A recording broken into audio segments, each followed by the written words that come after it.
right, ladies and gentlemen, the books is in. The books are in. Yep. They in.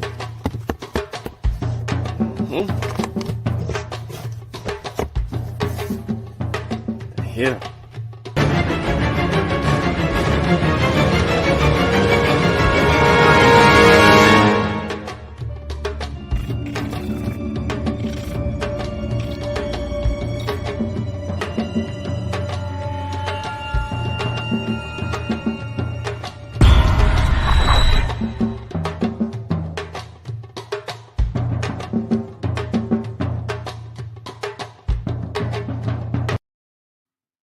ETM Hotel, Rennie Shawn. Welcome in peace. My name is Shawn. I'd like to thank everybody for tuning in to episode 10 of Science with Shawn.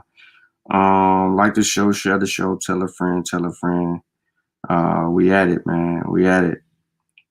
Today I got some good stuff I want to get into, especially regarding, the latest news that actually broke on not only COVID, but actually the science part of it all. The first part, I'm gonna do this in two sections. But first, I want to make sure that I deal with something specifically for Facebook, and then I'm gonna transfer over to YouTube, so that I keep the Facebook information limited, and for everybody that's tuned in on Facebook, if you're not subscribed to the Mossi Warrior Clan, then you'll miss the second part of what we're gonna get into. Again, man, like the show, share the show. I'm trying to share it right now myself.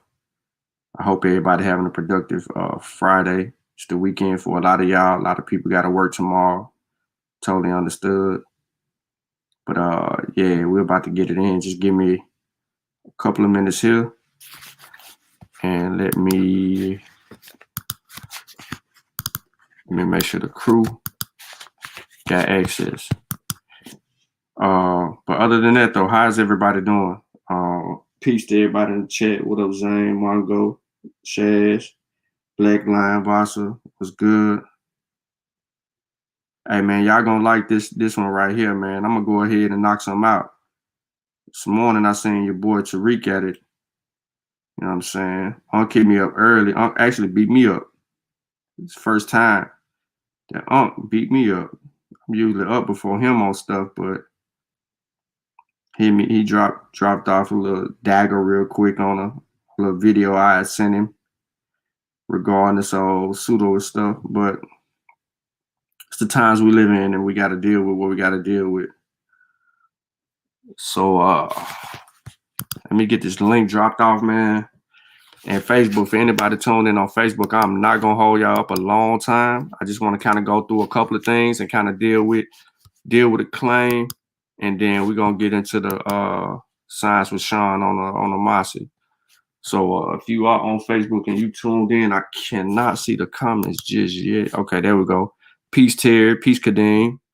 Yeah, if you on Facebook, I am going to transition, but you can stay right here, right out with me. Like it, share it, tag somebody.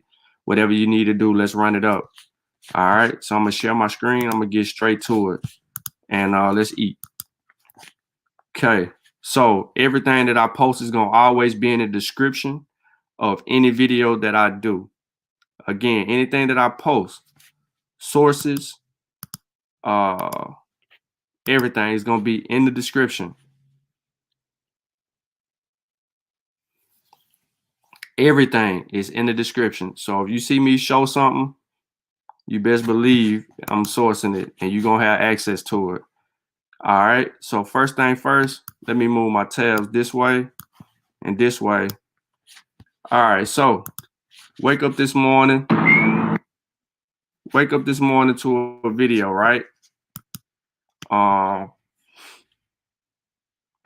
on, let me try to clip this real quick because I don't want this ad on. What? Yeah, all right, there we go. So let me get that on out of the way and let's deal with it. So Tennessee nurse passes out after getting COVID-19. Tennessee nurse passes out after getting the COVID-19 vaccine. Doctor said the vaccine ingredients did not cause the episode. So I'm going to show y'all what did. Okay. A head nurse at the hospital in Chattanooga, Tennessee, caused a brief scare on Thursday when she fainted shortly after receiving the Pfizer BioNTech's COVID-19 vaccine, according to reports.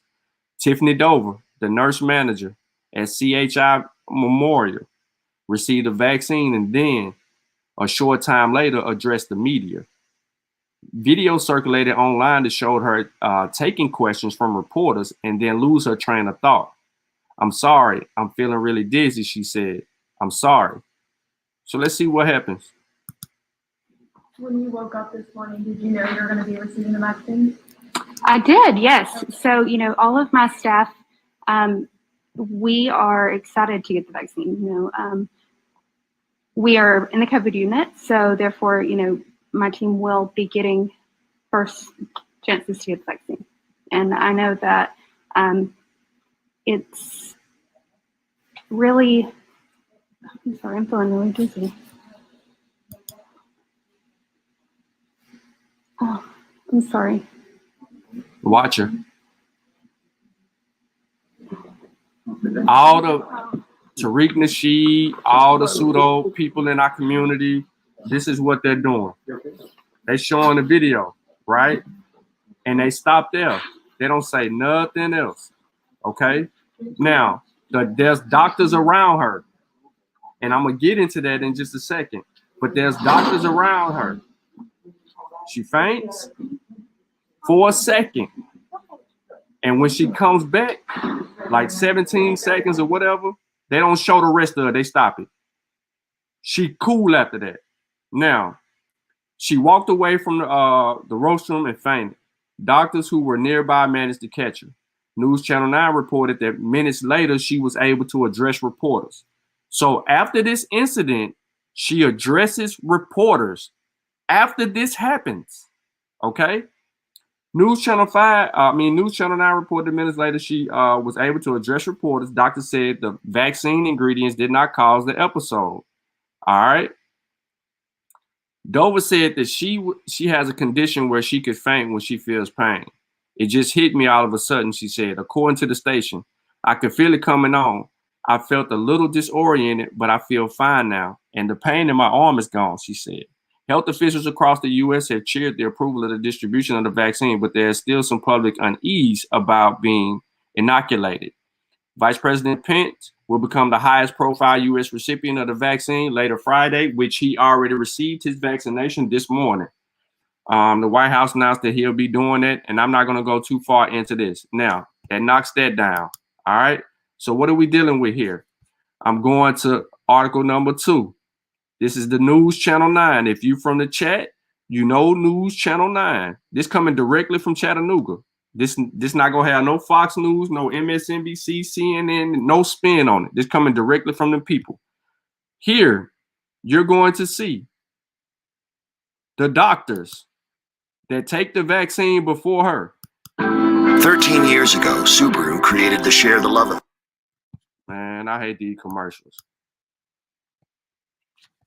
All right, so I ain't gonna play it because it's gonna give me all of that, and I ain't trying to get nobody's stuff striked on here, so I ain't gonna play the video. Anyway, the video shows the doctor getting the vaccine. The same vaccine she got. Look, there they go. There she go. There go Tiffany right here. She getting her vaccine. They in the same area. 2 people got it before her. There go Tiffany when she fainted. There she go to the ground. There go the other doctors. There everybody go right there, the nurse. Okay, there everybody go. Everybody cool. They hospital got 975 doses of the vaccine. There go the documents right there, the EAU authorization and waiver forms. They got the clipboards. They locked and loaded. They ready. Right? They all getting it. Okay, now out of everybody who got it, she was the only one to get it. I mean, she's the only one to have a reaction, and that was caught on camera. This is basically saying the same thing I feel very confident that it was done safely. I feel like it wasn't rushed and corners were not cut, Anderson says. That's a quote from him. But let's see what's going on. Hamilton says, look, they got them all right here. They all on, look, they tweeting, history made, Dr. Anderson receiving the vaccine. Yep. You know what I'm saying? That's off Twitter. I can play that. See? They getting the vaccine. It's the same place, y'all. The same group of people administering the vaccine. All right. Look, 250 healthcare workers by the end of the day. 250 healthcare workers by the end of the day, and a total of 975 over the next few days will get this vaccine at the hospital. All right. Here we go. All of this live on camera. And then there go her quote again. It just hit me all of a sudden. I feel it coming on. I felt a little disoriented, but I feel fine now. And the pain in my arm is gone.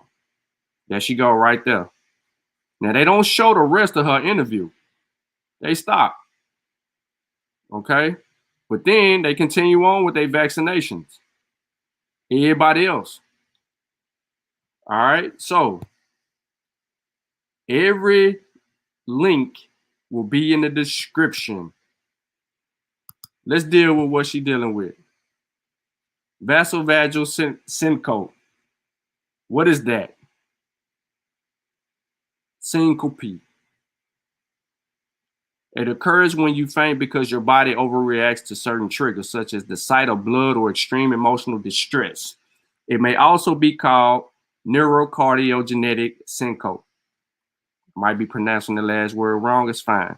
Now, the trigger causes your heart rate and blood pressure to drop suddenly. That leads to reduced blood flow to your brain, causing you to briefly lose consciousness. And usually it's harmful and requires no treatment, but it is possible you may injure yourself during an episode because, you know, you might just fall faint somewhere and hit your head up against something. So your doctor may recommend tests to rule out more serious causes of fainting, such as heart disorder. Here's the symptoms. Before you faint due to vasovagal syncope, you may experience some of the following: pale skin, lightheadedness, tunnel vision, your field vision narrows so that you see only what's in front of you, nausea, feeling warm, cold and clammy sweat, yawning, blurred vision. During an episode, bystanders may notice jerky, abnormal movements, a slow, weak pulse, dilated pupils. Recovery after the episode generally begins in less than a minute. However, if you stand up too soon after fainting, within the next 15 to 30 minutes, you're at risk of fainting again. When to see a doctor. Fainting can be a sign of more serious conditions such as heart or brain disorder. You may want to consult your doctor after a fainting spell, especially if you never had one before. Causes. Occurs when the part of your nervous system that regulates your heart rate and blood pressure malfunctions in a response to a trigger such as a sight of blood. We just read that. Your heart rate slows and your blood vessels in your legs widen, dilute, or dilate. Now, this allows blood to pool in your legs, which lowers your blood pressure, combined to the drop in blood pressure and slow your heart rate quickly, reduce blood flow to your brain, and you faint. Sometimes this is no classical vasovagal syncope trigger, but common triggers include standing for long periods of time, heart exposure, seeing blood, having blood drawn,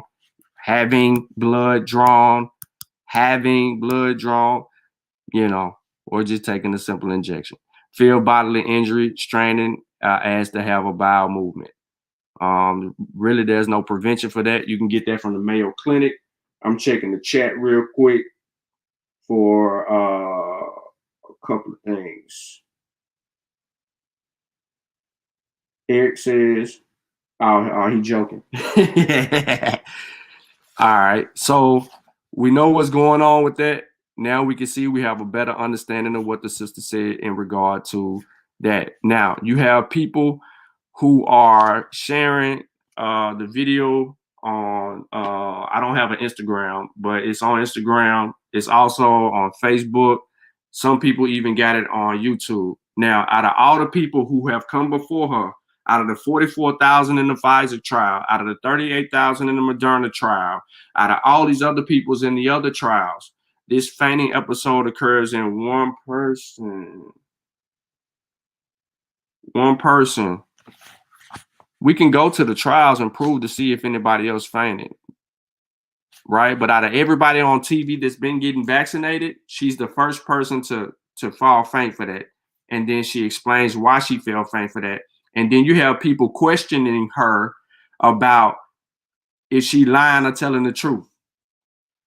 Like she didn't get up a minute or two later and finish addressing the reporters. Another thing, and I want to deal with this ASAP, is people like, I ain't getting the vaccine, I ain't getting the vaccine, I ain't getting the vaccine. I'm not here to promote you. I'm not here to tell you what to get or what not to get. I'm on here simply saying to you, you need to make a very wise, informed decision about what you will or will not do. However, it ain't even time for you to get the vaccine. Why?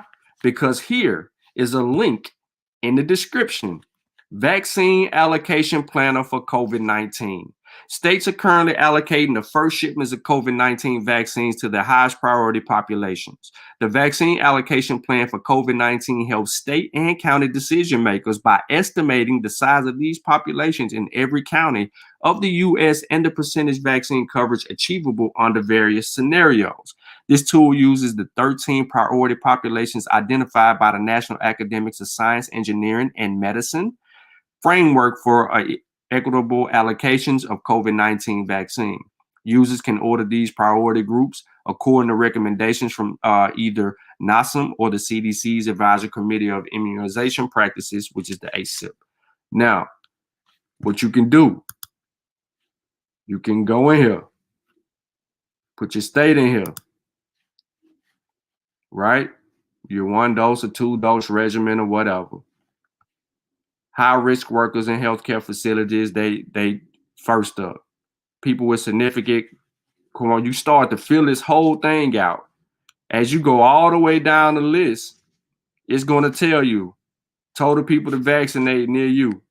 And it's going to give you an actual select allocate approach. It's going to give you stuff that you're going to need to do further on to figure out where you are in this line. You're in a long line. If Tennessee has 108,000 courses of vaccines available and 447,000 people to vaccinate, then the allocation across the counties and groups will be, and then it's going to give you a grid. They only got 108,000 courses of the vaccine available, but they got 447,000 people to vaccinate way before we do anything. Look at Davidson County. Total eligibility for Davidson County, right? They ain't even got enough allocated to get it. You ain't nowhere in line. You ain't nowhere in line. And I'm just talking about my people in my area. You ain't nowhere in line. They ain't even got enough. They only got this. And even if they had more, you wouldn't even gonna get it because they got 400, almost 450,000 people before they even start allocating it to normal people. What up, Mal? Yeah, I got it. We getting into that.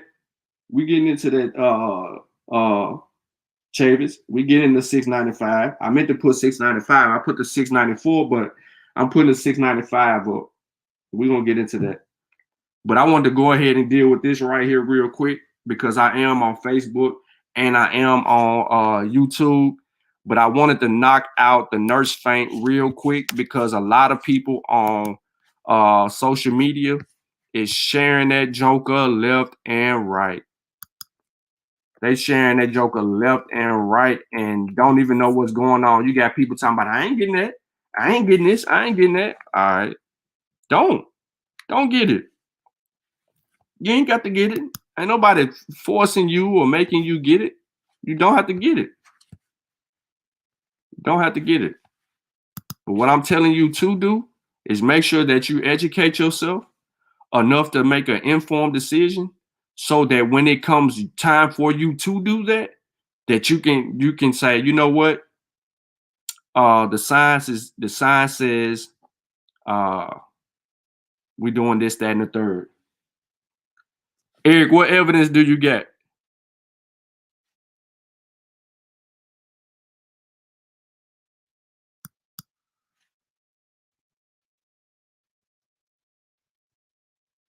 Ha! Eric says she looked like one of the anti-vaccine agents at Unc's debate. She do look like him, Eric. She do look like him, bro. But she got the vaccine, and she got up right after that and did whatever her thing is. I don't think that she was faking anything. You know, I don't think she was faking anything, bro. She just actually had to have a syndrome. I mean, she don't have to prove it to me or nobody else. You know, she just did, she did whatever she did, but she got the vaccine. You can't undo getting the vaccine. She got the vaccine. And she continued to address the media after her incident. You know what I mean? And it's not bothering nobody else. Other people still getting the vaccine right now.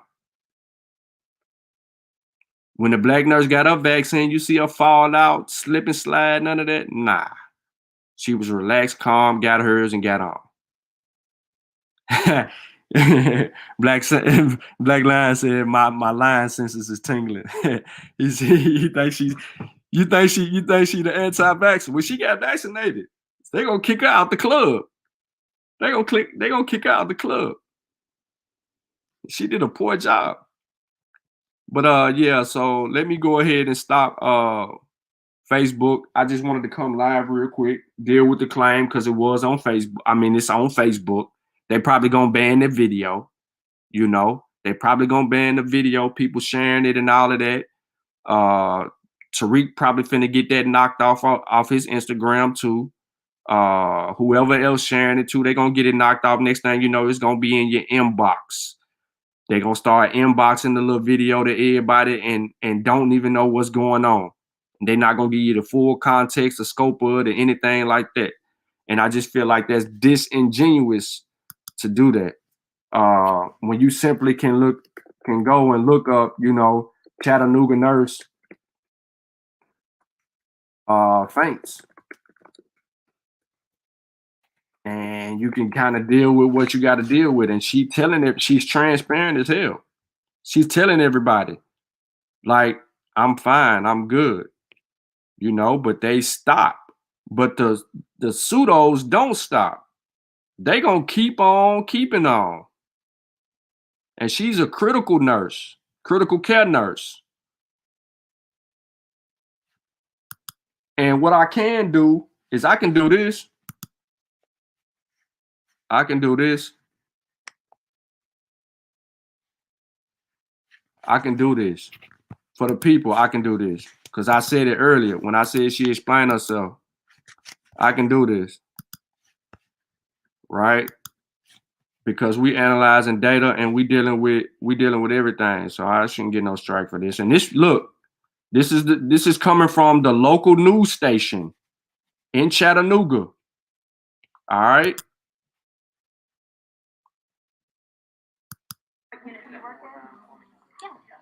It's Tiffany Dover, TIFFANYDOVER. And what unit do you work in? CCU. So I guess just talk to us a little bit about what just happened after passing out. Okay. So I had a syncopal episode. I have a history of having an overactive vagal response. And what we so just talked with about. That, if I have pain from anything, hangnail or if I stub my toe, I can just pass out. So what happened is I get an aura before of feeling weak, dizzy, disoriented, and it just, hit me all of a sudden. Just felt really diaphoretic and I could feel it coming on, so I felt a little disoriented, but I feel fine now. And the pain in my arm is very minimal, actually, but it doesn't take much. So you feel fine now? I feel fine now. And this is, I have passed out probably 6 times in the past 6 weeks. You know, it's common for me. Okay. No regret taking the vaccine. No, no. I mean, like I said, a hangnail can cause me to have this. So this is common. It is for me. Yes. Okay. Yes. Typically, like I said, I can feel it coming on, and I could, but I was trying to push through. But you know. Well, yeah, thank you so much. I appreciate it. Around to be monitored for a few minutes. One of those is in case you have an allergic reaction that's exceptionally rare with any vaccine, but theoretically possible. So we recommend being on the safe side with that. If people have a history of having hypersensitivity reactions, not of an allergic nature, but getting nervous or getting a little bit lightheaded after a painful stimulus, sometimes just sitting down for 10 minutes before getting back up is advisable, and can prevent this kind of thing from happening. Because translating the blood pressure can just lower a little bit, basically just from an increased vagal tone to the nervous system. So what do you think was the case here? I think that she got a shot in the arm and made her feel a little bit lightheaded, and she's recovered now. It's happened before, apparently. Okay, so this is normal behavior for this person. It is a reaction that can happen very frequently with any vaccine, with a shot of any kind. There's no reason to be concerned with the vaccine. Kind of like if you've been to the doctor and had blood work done before. Some people get a little lightheaded when they see the needle going into their skin. This is the identical kind of reaction. Yeah, no reason to suspect that that's due to the vaccine whatsoever. But if you're afraid of needles or have a history of getting a little bit worked up or sensitive around needles, take a minute afterwards and catch your breath. All right. If that did happen to somebody, like, what's the protocol? Like, if you are getting lightheaded, what do you do? Like, sit down? Sit down, have somebody fan you a little bit, take a drink of water. For people who have diabetes and are on insulin or have a predisposition to getting low blood sugar, having a little bit of glucose in the form of a cookie or a cracker or something can help too, because sometimes hypoglycemia can present this way as well. But just sitting down and taking a minute before going about your day. All right. Thank you. All right, so there you have it right there from the doctor and her mouth wholeheartedly. Now, before I get into today's lesson on science with Shawn, I needed to go ahead and knock that on out the box ASAP. I had to do it ASAP for the simple fact that conspiracy theorists and anti-vaxxers and all of them people are going to propagate with this particular video and deal with it. So anytime anybody want to say anything about this or get into whatever they want to get into with it, y'all got the homework on it already. There's no delay. All you got to do is share it. All you got to do is like watch the first few minutes of this video right here. Dude explaining everything. Straight up. And if anybody got questions or anything like that, we got both ends of it, and we also know what we also know what she got. This is what she threw up at y'all. I know some of y'all don't have time to actually investigate certain claims or things shared on social media, because you know what I'm saying. You either take to it or accept it as if it's the law. But I fact check everything. I don't believe nobody. I don't care where the information come from. Let me read it for myself and let me see if I can understand it and let me deal with it. You know what I mean? Because this is life-threatening and life-changing. I don't play with nobody's lives. I don't play with nobody's life. Because I don't want nobody playing with mine. So when people are intentionally trying to mislead, misguide, miseducate, and misrepresent the evidence, I take it personal. And yeah, I get very combative to a point where I bust your head open.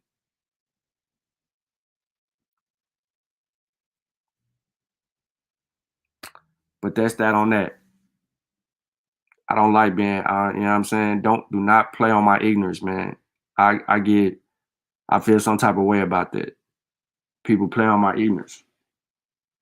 I get defensive about that. Like you're intentionally trying to do that to me because you think you can do that to me because you feel like you know something I don't know. That's a whole issue for me. That's a whole issue for me. So that's why I say people need to pipe down with all of this. I ain't getting a vaccine. Okay, cool. That's your personal choice. But for people who do want to, who are interested in knowing more about the vaccine, and if it's something that they're willing to do, don't discourage them from that, because you, out of ignorance, you want to immediately say, I ain't getting a vaccine. Or you want to say, what's in the vaccine? And then, or you have an objection to the vaccine, and then we say, if not the vaccine, then what? Or if we ask you, you say something about the ingredients in the vaccine, or you say the mRNA is going to alter your DNA, and then we ask you for evidence, then you have an issue with that. You don't know what's in the vaccine. You don't have no evidence of it altering DNA. You just start making up stuff. You say it's rushed. How can they make a vaccine this fast? This, that, and the third. We answer all the questions, and then we ask you one question and get no answer. That's a problem for me. That's a whole problem for me. Like, our people are suffering the most from this pandemic and its circumstances because we're infecting ourselves more out of ignorance and not taking the right precautions. And we still gathering in large groups in secrecy. And then we taking it too light. And then when people in our family get infected, we on edge and we like, damn, or we can't even do what we need to do. So that's what I needed to go ahead and knock out immediately. I wanted to do it for Facebook, and then we're gonna get into the actual science with Shawn part of this. And I ain't gonna hold nobody up. So again, I showed y'all the lady fainting.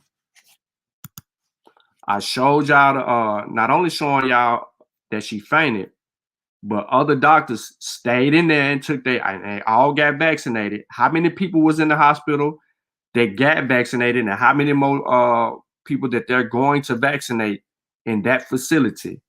Then I read to y'all her diagnosis on why she fainted. All right. Before I played the video from the local news station where they continued to interview her right after that incident, and she clearly explained what happened to her. Now, mind you, 2 minutes before she continued to speak, she fainted. And then moments later, she continued her interview. And the news lady asked her name, asked her what her job title was, asked her, did she know where she was at and everything else. She was absolutely spot on with all her information. And then she turned around and she said what she said. She had no regrets about the vaccination. She has this particular thing, Vasovagal, right? Causes little minor responses and things of that nature. She did all of that. So I don't want to hear nothing about this lady fainting over COVID vaccine, even though we gonna hear it. But I really don't want to hear it. I did this video so y'all can immediately dismiss that claim. Any anti-vaxxer, any black person in the community sharing that stupid or create a meme and say anything negative about that, it didn't have anything to do with any of that. Just get the facts, present the facts, and then let people make an informed decision.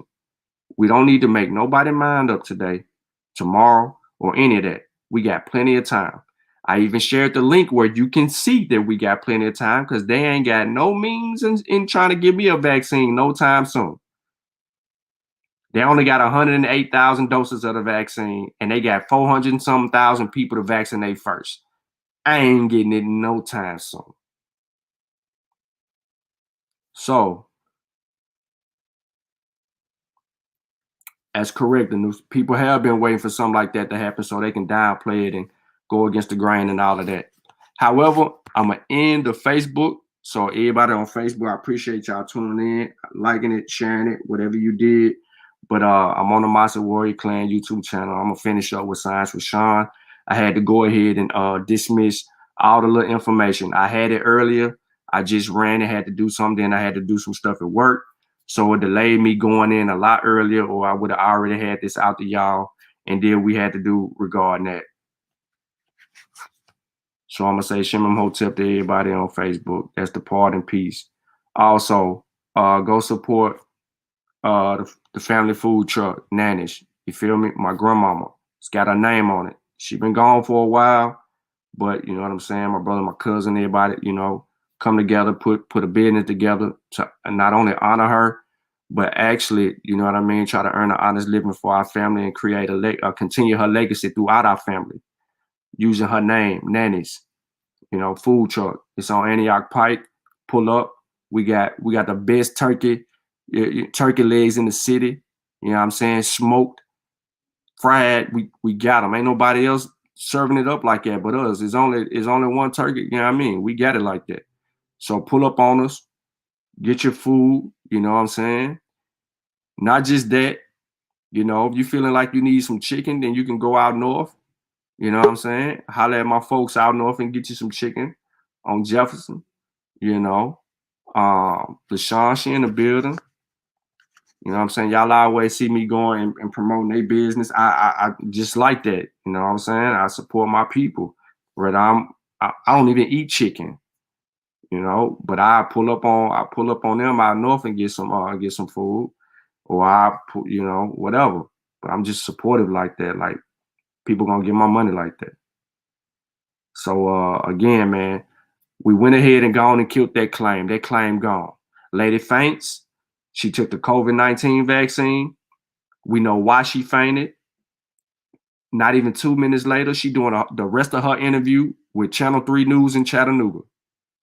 Off the rip, she explained it.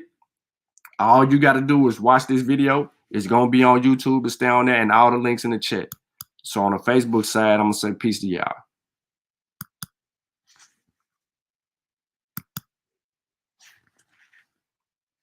All right, give me a second here.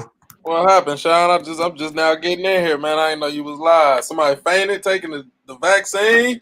Nah. It can't be what you telling me, man. Nah. She has a disorder that allows her to faint, whether she gets pinched by if she get a hangnail, a needle, or see blood, she has a reaction. Oh, they made it big news or something. Well, the news just doing their job. They was reporting it, you know what I mean, because it was on local news. But okay.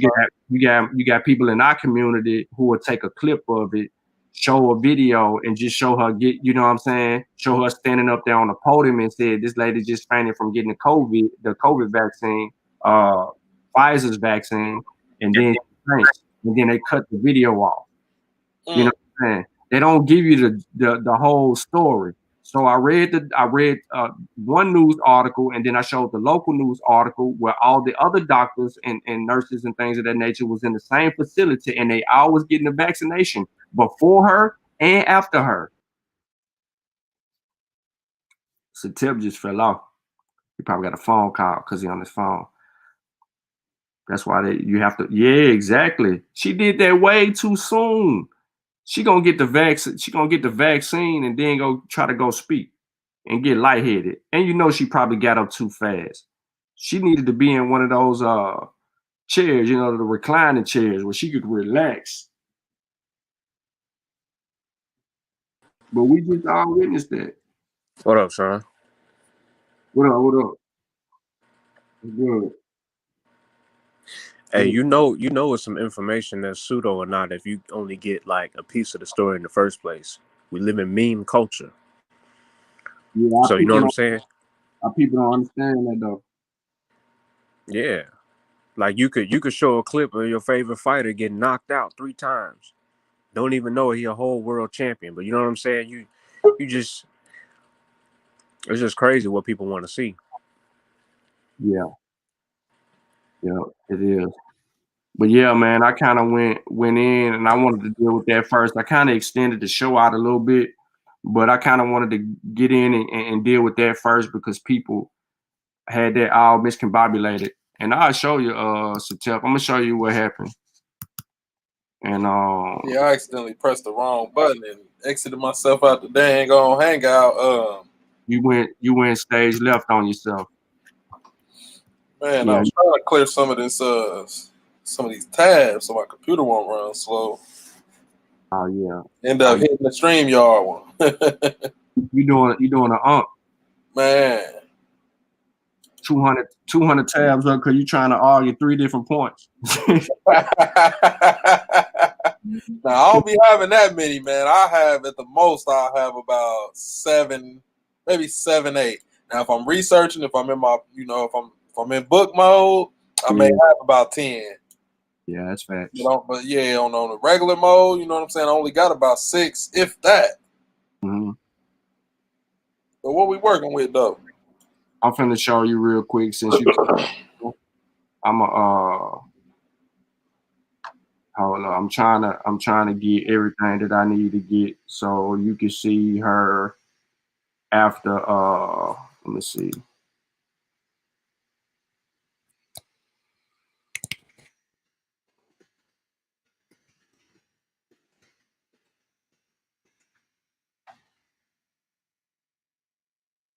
Yeah, so you can see what happened, and then we can kind of deal with it from there. Although I already got the other stuff up, I'm trying to get the video that I just had up. All right, there you go.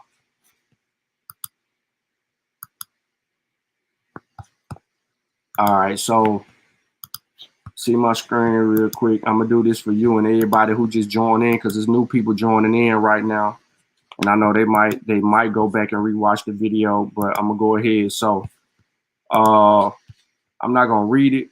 I'm just gonna say it right here. Tennessee nurse passes out. Right? Okay. We know that she passed out from the vaccine. So okay, so this in your backyard. Yeah, in my backyard. So here we go. When you woke up this morning, did you know you were going to be receiving the vaccine? I did, yes. So, all of my staff, we are excited to get the vaccine. We are in the COVID unit, so therefore, my team will be getting first chances to get the vaccine. And I know that it's really, I'm sorry, I'm feeling really dizzy. Oh, I'm sorry.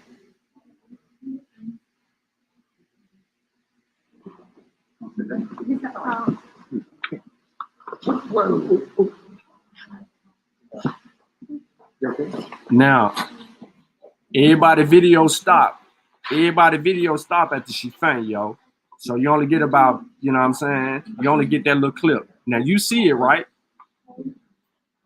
This is a minute and 10 seconds. I'm gonna stop it. Don't nothing else happen for this minute and 10 seconds. Yep. All right. Now, from that right there, you're going to be like, dang, she just fainted after she took the vaccine. Right? So you're not gonna say what happened, what caused it. None of that. You're gonna immediately, the psychology of a black person, because we so microwave this shit, I ain't getting that. So then we go right here. We see the doctor. Here go the photos. I went through this earlier, so it ain't gonna take us long to nip it in the bud. Here go the doctor. There go another doctor. There she go. So here you go. First person to get vaccinated. First frontline workers in Chattanooga get the COVID-19 vaccine. This is Dr. Mark Anderson receives the first vaccine. So when I say he the first person to take it, everybody, he was the first person. Dr. Jesse Tucker was next. Nurse manager Tiffany Dover receives it after him. They all, after they get the vaccine, they all speak. Look, just for the proof, the microphone got News Channel 3 on it. Just so people don't think we making up nothing, right? Or covering up anything. Now, she on the ground. They explaining everything. But watch this. It's a 3-minute video. Here we go. One more time for the audience before we get into science with Shawn. What unit? Look at the microphone. It's Tiffany Dover, TIFFANY DOVER. What unit do you work in? CCU. So I guess talk to us a little bit about what just happened after passing out. So I had a syncopal episode. I have a history of having an overactive vagal response. And so with that, if I have pain from anything, hangnail or on my toe, I can just pass out. So what happened is I started I get an aura before of feeling weak, dizzy, disoriented, and it just, hit me all of a sudden. Just felt really diaphoretic, and I could feel it coming on, so I felt a little disoriented, but I feel fine now. And the pain in my arm is very minimal, actually, but it doesn't take much. So you feel fine now? I feel fine now. And this is, I have passed out probably 6 times in the past 6 weeks. It's common for me. Okay. No regret taking the vaccine. No, no. I mean, like I said, a hangnail can cause me to have this. It is for me, yes. She said she passed out 6 times in the last 6 weeks. Yeah. Okay. Yeah, thank you so much. Around to be Now all he doing is explaining this right here. He's saying the same thing about people. He ain't designated it to her. He's saying the same thing. This is what it's called. Vasovagal syncope. This is what she has. These people, if she gets pricked, if she get, like she said, whatever, it will cause her to have that type of a response. So immediately, what I did on the Facebook Live was that I immediately showed the video, and then I showed the other news article, and then I went here, and then I went to the YouTube. I went to look, just so everybody know I ain't making it up. WRCB Chattanooga. This is their news channel. Today is the 18th. This is their news channel. Their news channel. If I showed you the comments, you'll hear the conspiracy coming. But that's what happened with folks. You know what I'm saying? So I showed you how all the people before and after her took the pictures. There you go. So anybody making a video or sharing that video, you out of here. Peace. I also brought up the I'm gonna do this one time for Unc. Y'all looking at my notes.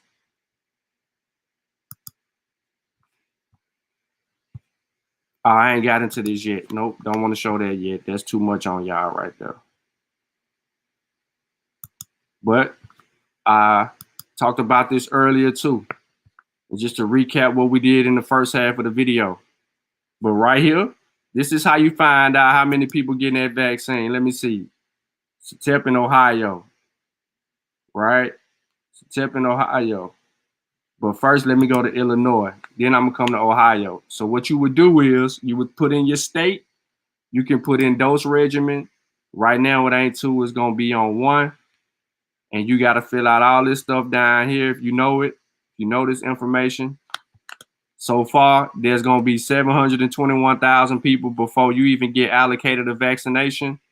And if Illinois had, and look, they only have 195,000 courses of the vaccine available. As if Illinois has, if they got this.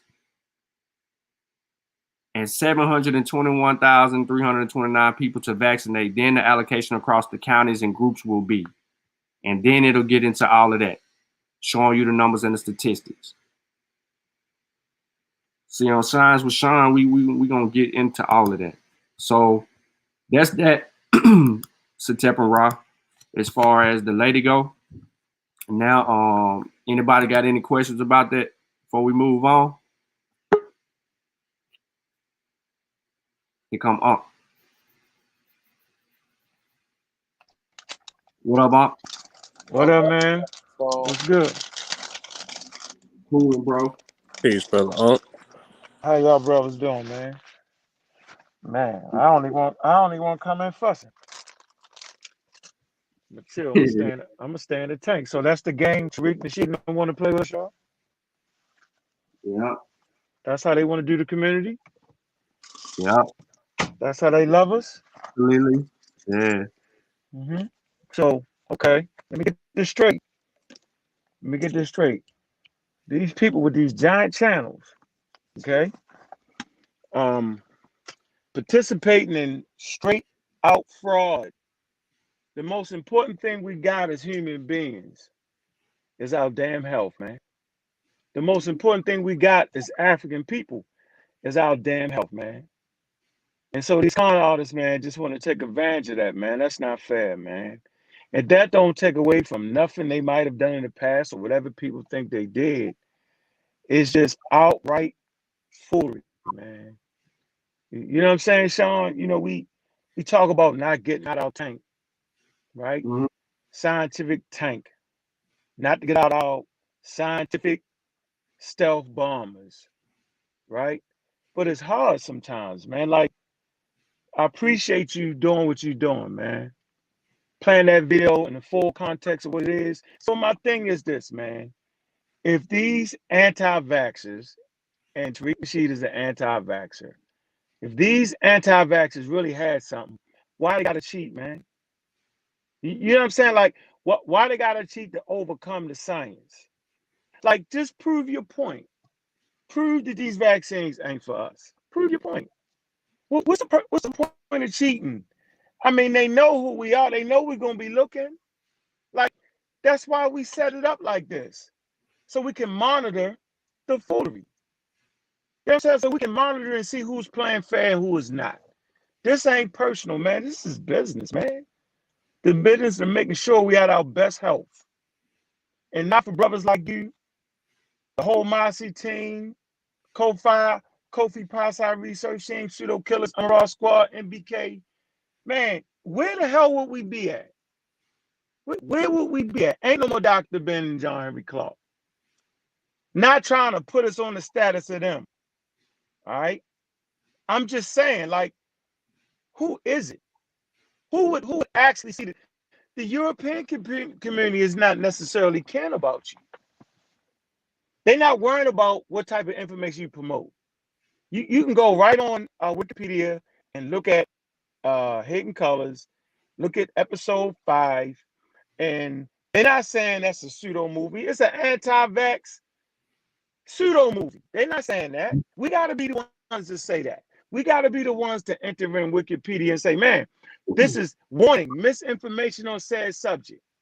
Maybe they don't understand it. Maybe it's fear based off of things that happened to us in the past. You feel me? Maybe it's that. Maybe that's overriding our sensibilities. You know what I'm saying? I was talking to a lady today, and I'm going to hold back on her name for a minute because we got a surprise for y'all, man. And I'm going to hold back on certain things, all right? But other communities think that, hey, it's because of the things we went through, the experiment for syphilis on us. And that's why we have a lot of reservations. Things that went on in the past. That's why we have a lot of reservations toward the vaccine. And I was saying, yeah, that's a point, right? But the truth is, our community has been infected with a virus of pseudoisms, new age science. It has infected us. Because when I was growing up, I never knew about no vaccines killing you. That's straight from the anti-vax community, which is the European community. There is a portion of the European community that has been anti-vaxxers from the start. They started the movement in England, ended up in the United States, fighting against African science from the beginning, high African medical science. Look it up, 1721. We talk about it all the time. In Boston, we talk about this all the time.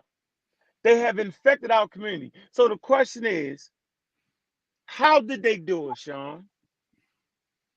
How did they infect our community? What means of transportation did the virus get downloaded into us? I hate to say it, it was the anti-scientific elders that we had. It was the anti-scientific next generation that we had. It was all of them. All of them did that. To the point where they have a feature film called The Black. What I keep forgetting. I get so mad. Hidden Colors. It's a feature film for anti-European doctrine, but yet the title is in Hidden Colors, and supposedly it is supposed to help us out. What in the hell is going on? Not on my watch. I can't speak for everybody else. I'm going to speak for myself on this. With my last breath, on planet Earth, I'm going to always fight against the pseudos because I really care about my people. And when I'm wrong, I'm going to say I'm wrong. When I miss something, I'm going to say I missed something. If I get out of step on something, if I mistreat somebody that's around me, if I get too arrogant, I'm going to always apologize because we need to get this right. We need to get this situation straight. We need to raise kids that are technically sound, that is ready for the space age, that is technically sound, innovative, that bring back our African genius based off of understanding the ups and downs and ebb and flows of our African culture. We want to raise kids that love Africa, understand what Africa is, understand their greatness, and understand their poorness, understand their scientific genius, and understand their pseudoisms. We want to give our kids the whole truth about who we are and where we came from, the good and the damn bad. And only through knowing the good and the bad can we push forward and compete in the science age. That's what we want to do. We want to be able to compete in the science age, the age of space. That's what we doing. And this whole malarkey of pimps and players and hustlers and cow rustlers making up stuff, following the very people that they claim they dislike. See, we can come on here and bring your white source because we never said, based off the color of your skin, that would stop you from bringing good information. We never said that. So we not in error when we do that. But people like Rizza Islam, right? When he stands up in a group of white people, and watch the imagery, y'all. Imagery. Here go. This is what they did to you. They say a picture's worth 1,000 words. The image, the things that we're looking at. This is how they get black people. Rizza Islam stands up with about 5, 6 white people sitting on the panel. He has a microphone in his hand, and he begins anti-vaccine rhetoric. Half the stuff he was saying, the white people didn't even agree. He was putting words in his mouth, in their mouth, trying to make it, and every now and then they would say yeah on something like that, right? But we never know who these people are. Who in the hell are these white people? Are they accredited? Do they have, what institutions they go to? Is the institution accredited? Are they really doctors? Are they displaced doctors that was thrown out of their own community for nonsense and malpractice? Who are these people? But the imagery is a white coat, right? Because they know in the world, when you wear a white coat, that signifies certain levels of things. Doctors, scientists usually wear these coats. And they fake us out. We don't know who they is. But they promote that as if they were some type of authority. The way Rizza Islam played the game, like he was in control of it, or at least making them say what he wanted them to say, which they really didn't. Y'all got to really look at it. This is malarkey at an all-time high. It's not fair. They're not playing fair. So please don't expect me to play fair. Hey, man, look, all that shit off the table. Hold them back because you're an elder. Man, that's ball game. I'm calling up certain elders and I'm saying, look, the brothers are having a meeting. We want to teach you what vaccines is and what they are not. We want to show you how the immune system works, right? And if you're still talking that, I'm blasting your ass because I got to. It's not personal. I don't have no friends. I don't want no friends. Don't be my friend. I don't like that. It's almost like you want to be friends so that I won't say certain things. It's almost like you want to be an elder. So okay, you my elder. I got to respect you and put you here. But man, the health of our people is far more important than a couple people like me and a couple elders, man. The overall growth and development of our people is far more important than the little shaky friendships I have. It's not worth it, man. If we don't do it, who's gonna do it? The goddamn help ain't coming. We the help. The Mossi going on in the middle of the day is the goddamn help. The pseudo killers going on in the middle of the day, in the afternoon, late night, is the goddamn help. The Amaral squad putting forth scholarly effort in situations, writing books, is the damn help. The NBK going live as much as they can is the damn help. Ain't nobody coming to save us. We the goddamn help. Because everybody around us has completely lost their mind. And watch this, y'all. This is the part that burns me up the most.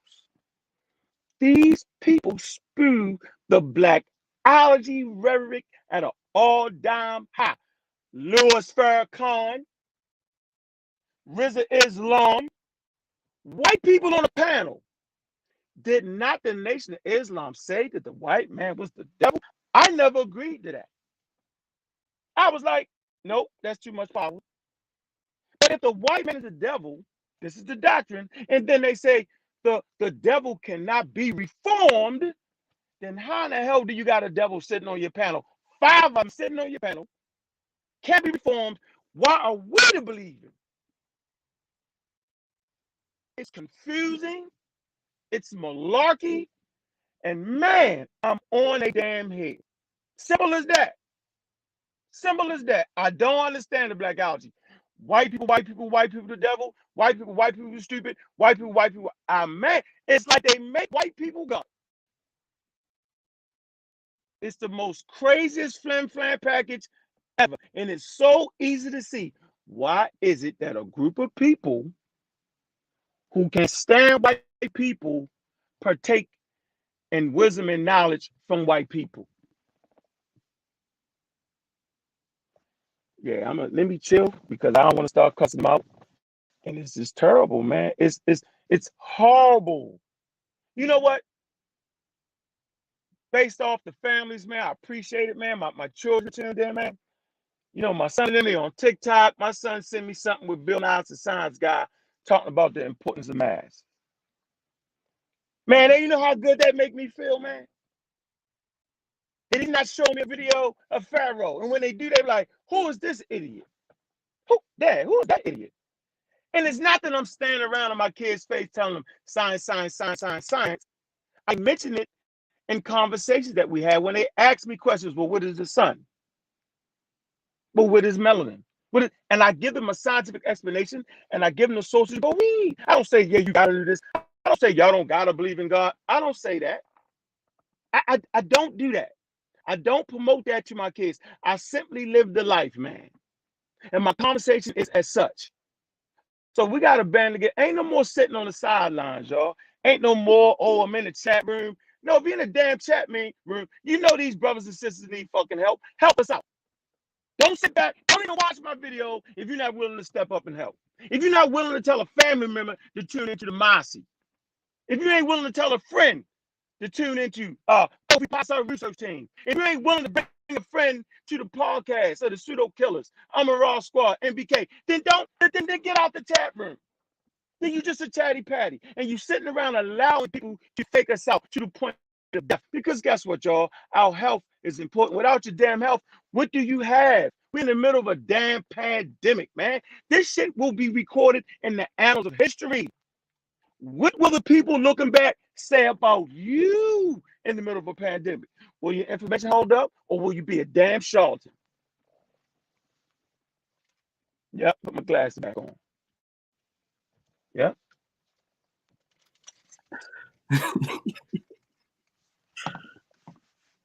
Yeah, man, that's facts. It's all facts. But yeah, today I wanted to deal with that first, and I wanted to make sure that we were clear on what actually took place in that video with that lady. I was like, I was gonna get into, the little science lesson so we can get up on some of their jargon and the latest news and things of that nature, and kind of pick up on what they dealing with and what we shy away from. You know what I'm saying? And just knowing what's going on in the scientific community. And but I wanted to bring forth this to people too. And people like, you can't sue certain people, the vaccinations and all of that. Okay, cool. But did you know they got compensation plans in place for dealing with things like up to like $50,000 that people can receive? You just have to, submit your information to the right places, address it appropriately, and be able to provide your evidence for any wrongdoing during any inoculation period regarding to the vaccines. And then they like, well, they only got certain stuff on there registered and so on and so forth. Well, hey, like I said, the government is putting things in place. The PrEP Act, you know what I'm saying? You got the other virus acts. These are small acts that we don't know anything about. And we just need to go further in our conversations, you know, and deal with what we need to deal with, because these situations are affecting us. So I'm trying to help remove all the fear out of the ignorance. No matter how frustrating it is, we're trying to do a better job at not only just reading and researching the information, but making sure that we remove the fear out of informing yourself and just knowing better. So, you know, it's a federal registration form. Like I said, all my links is going to be in the chats always. This form, again, countermeasures, injury compensation program, administrative implementation, interim final rule, right? This is key. This is one of those other ones. You also have the vaccine court stuff that's going on, and you're going to have other rules and regulations and documents and things of that nature you can deal with as well. So, you know, I wanted to put that on the screen. I ain't got to read it. It's in the chat. I don't want to bore you to death with that, because like I said, we're going to get into, you know, the second half of this going to be all about the vaccine stuff. And I wanted to deal with 12's latest, their latest episode, which is 38 minutes of conversation. Well, really 41 minutes, but you know, they talk the first few minutes and they tell us about the FDA EAU for Pfizer and mRNA vaccine. They talk about the SARS-CoV-2 antigen test. They go through the pre-K through 12th grade COVID-19 mitigation costs. You know, then they're going to read a few letters at the end, which really is cool because we get to hear some question and answer stuff. But those first three emphasis regarding to the 12, which if you're familiar with 12, is This Week in Virology.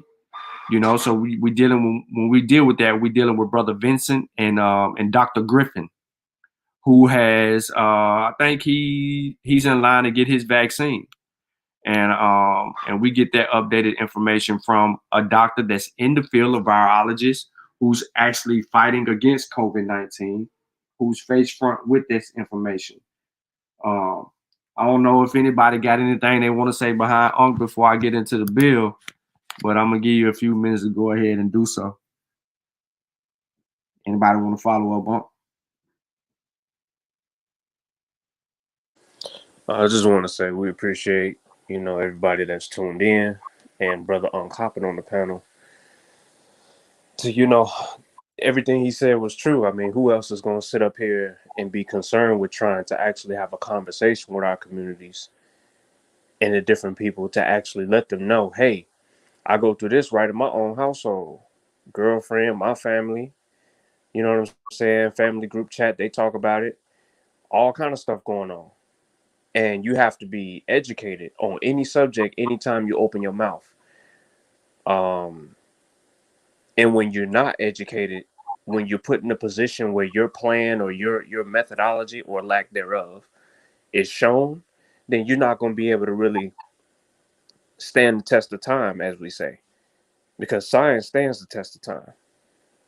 This pseudo new age information, it don't hold up in reality. Like, you can deny reality all you want to, but cognitive dissonance only just helps you sleep at night. You know what I'm saying? So I know that the viral drugs that we have right now to deal with those particular viruses, the fight that as much fight as we have against them right now, they help us and we benefit from that directly. Okay. As one who has asthma, as an asthmatic, I know that modern medicine, period, is something that I need personally. And last thing I want to say, we cannot have this idea that just because Africans did this or did that or didn't have this or didn't have that, that we can't update our information and update our means and methods of surviving, because that's what Africans did. Learned how to survive. And so they were constantly changing up little nuances and things within their culture. Prime example, the Numu people in Malenke, in Guinea, West Africa. Their method of blacksmith and making drums has evolved greatly within the last 1,000 years of the history of the music, the griot tradition. that we always speak on. Yeah. And I can show you the evolution of the instruments based on the shape, the carvings, the sound, and the style of play. Medicine is no different. And I hate to say it, but we have to understand that we are immature when it comes to this whole medical industry, talking about viruses, bacteria, pathogens. We're immature.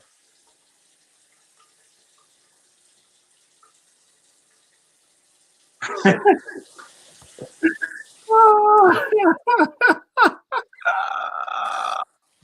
what's so funny, Shawn? This fool name, yo.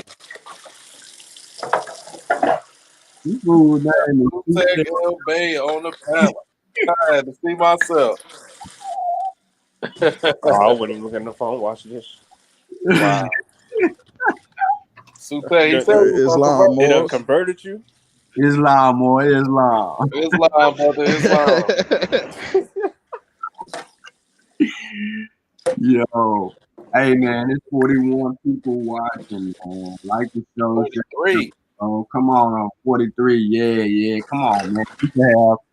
We should have 50 something likes because you know we done pissed some people off. They hopped on to see what was going on, and then when they figured out that it wasn't a real hoax, they hopped off. You know what I'm saying? But for the people still watching, though, I am going to kick a little science, man. But before I get into that, you know what I'm saying? I'm going to let Sutek and Satep and Rob, they want to build on something and let people know what they got going on. You feel me? So this is a perfect opportunity to introduce that into the audience that's tuned in today. Go ahead, fella. Yeah, man. So if y'all don't know, me and Satep, we got a podcast called Coffee and Cookies. You can search on YouTube. The channel is called Coffee and Cookies. So it's a cannabis podcast. So you know, we giving it to you with a little entertainment, but you know we got to throw our educational spin on it. You know what I mean? So check it out, man. First episode we talked about sativa. Second episode we talked about indicas. The third we talked about terpenes. So man, if you're a cannabis consumer and you want to know the science of it, check it out, man. Coffee and Cookies on YouTube. Satep, you got anything, bro?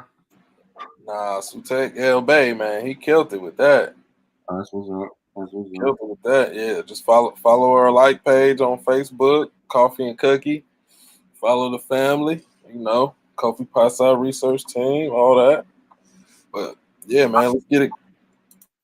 All right, here we go. So what I want to go ahead and do, man, is I want to get into a couple things here real quick.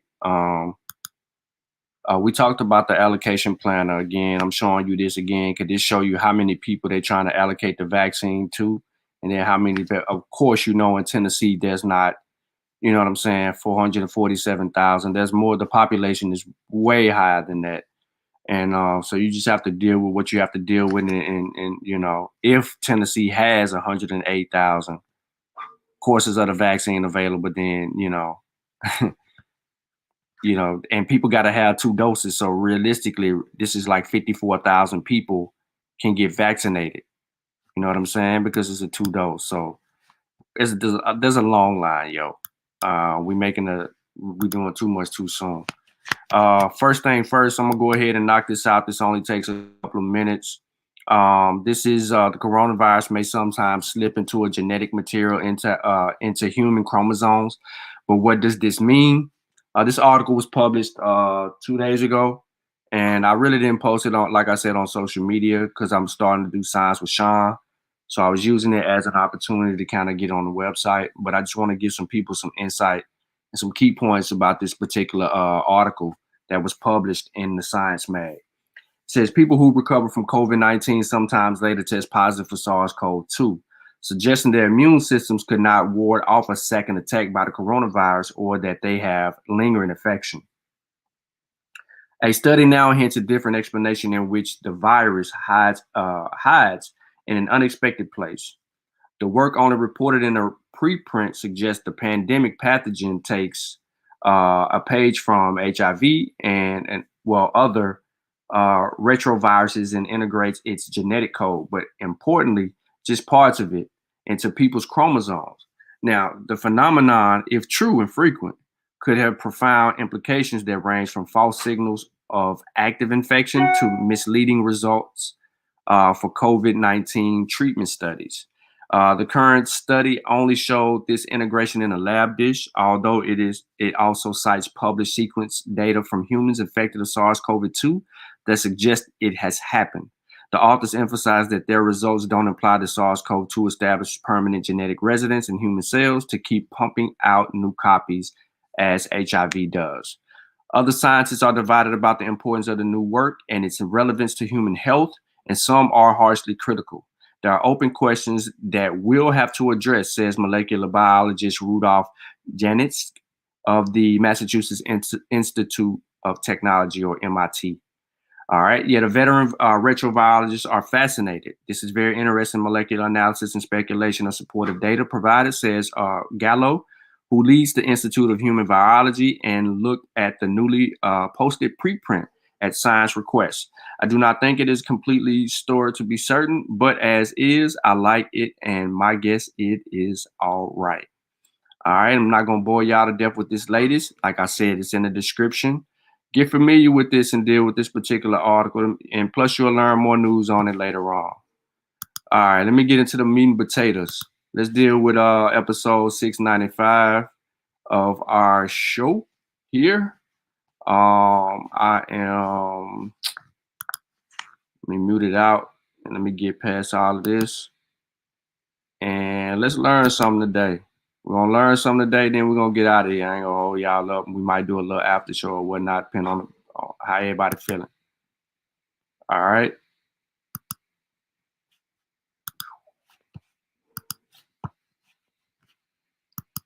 Historic week, Daniel. It is actually, and this time the voting was a little bit quicker, but I'll get to that. But yeah, let's go through. Let's start, because I've got a lot to say, and we want to keep this under 30 minutes for all the busy folks that want a quick update. So, my quotation: "At this historic moment, surely not one of us is too busy, too young, or too old to play a part." And that was actually King George VI, the father of Elizabeth II. And he was actually speaking about D-Day. And I think this is appropriate, right? We are now launching massive vaccination campaigns. And this is going to take a lot of effort, a lot of coordination, and a lot of people are going to need to be involved to make sure that this actually goes from manufacturing to actually people's arms. Start a little bit with some patient updates. I think everyone realizes that the projected post-Thanksgiving rise is what we're seeing. We're setting records, numbers of people who are getting sick, numbers of people who are dying per day. It's quickly approaching 4,000. It's well over 3,500. I'm not in the best of moods when my patients die. And, I had earlier this week a gentleman, no medical problems, in his 30s, who died. Just had another gentleman die today. I have a teenager in the ICU who I don't think she's going to make it.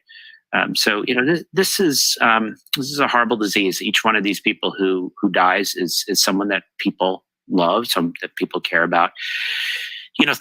The vaccine is here. I just heard about an ICU nurse who just got diagnosed today. And I mean, the vaccines are here. So I know it's Christmas. I know everyone's sort of hoping to get together, but, I'm going to be the Grinch, right? And I'm going to say, please, postpone Christmas. Can we do that?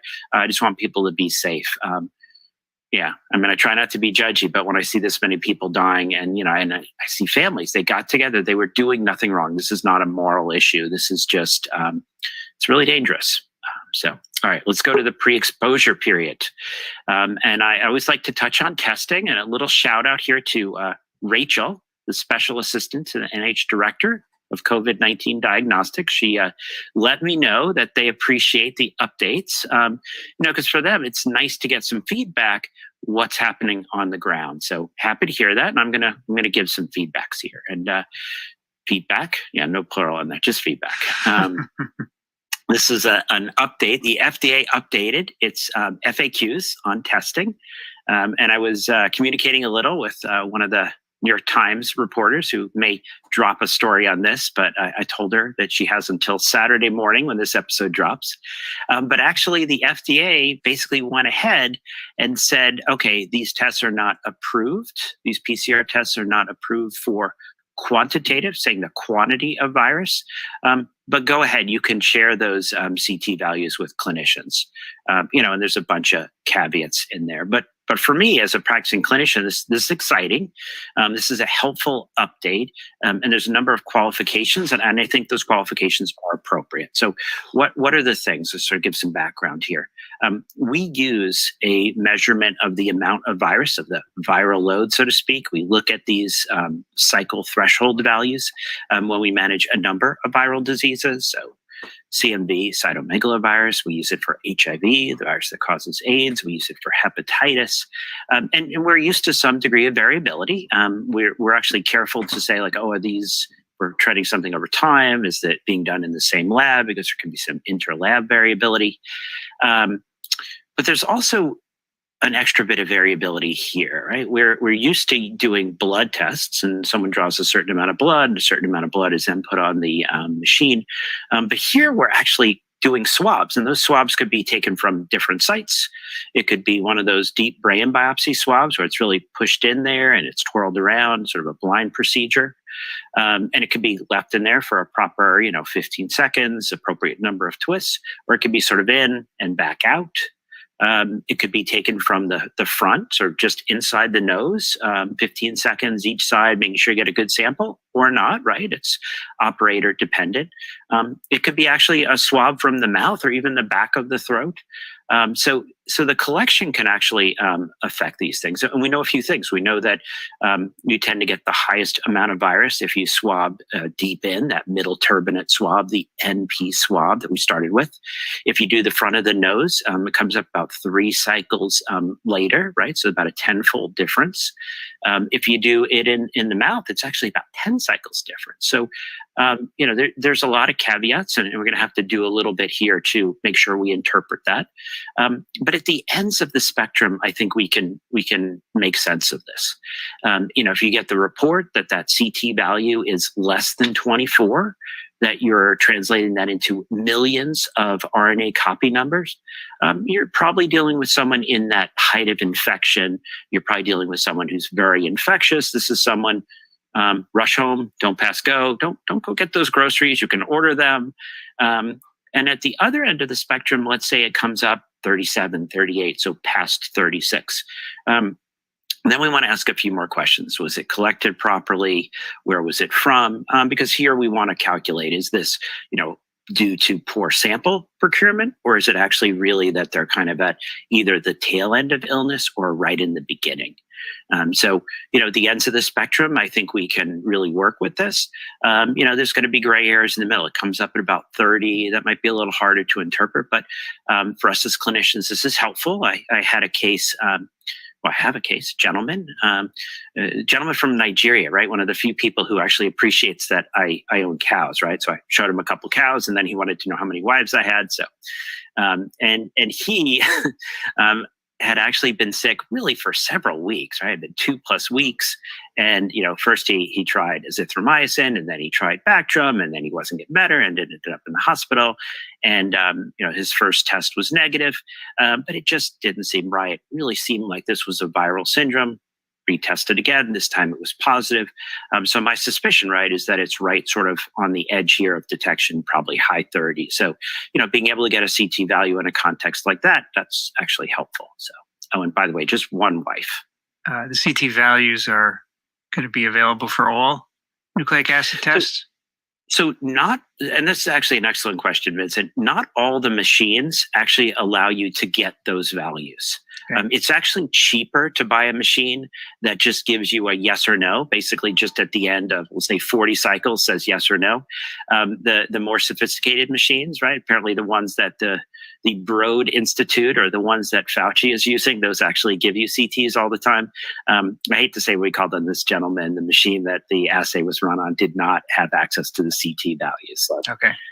But again, it sort of shows you, it would be great to spend that little bit of extra money and give us something that helps us in sort of figuring this out. So as I mentioned, we've tried to move a little bit away from those deep NP swabs, the brain biopsies, but still in some settings we're doing those NP swabs.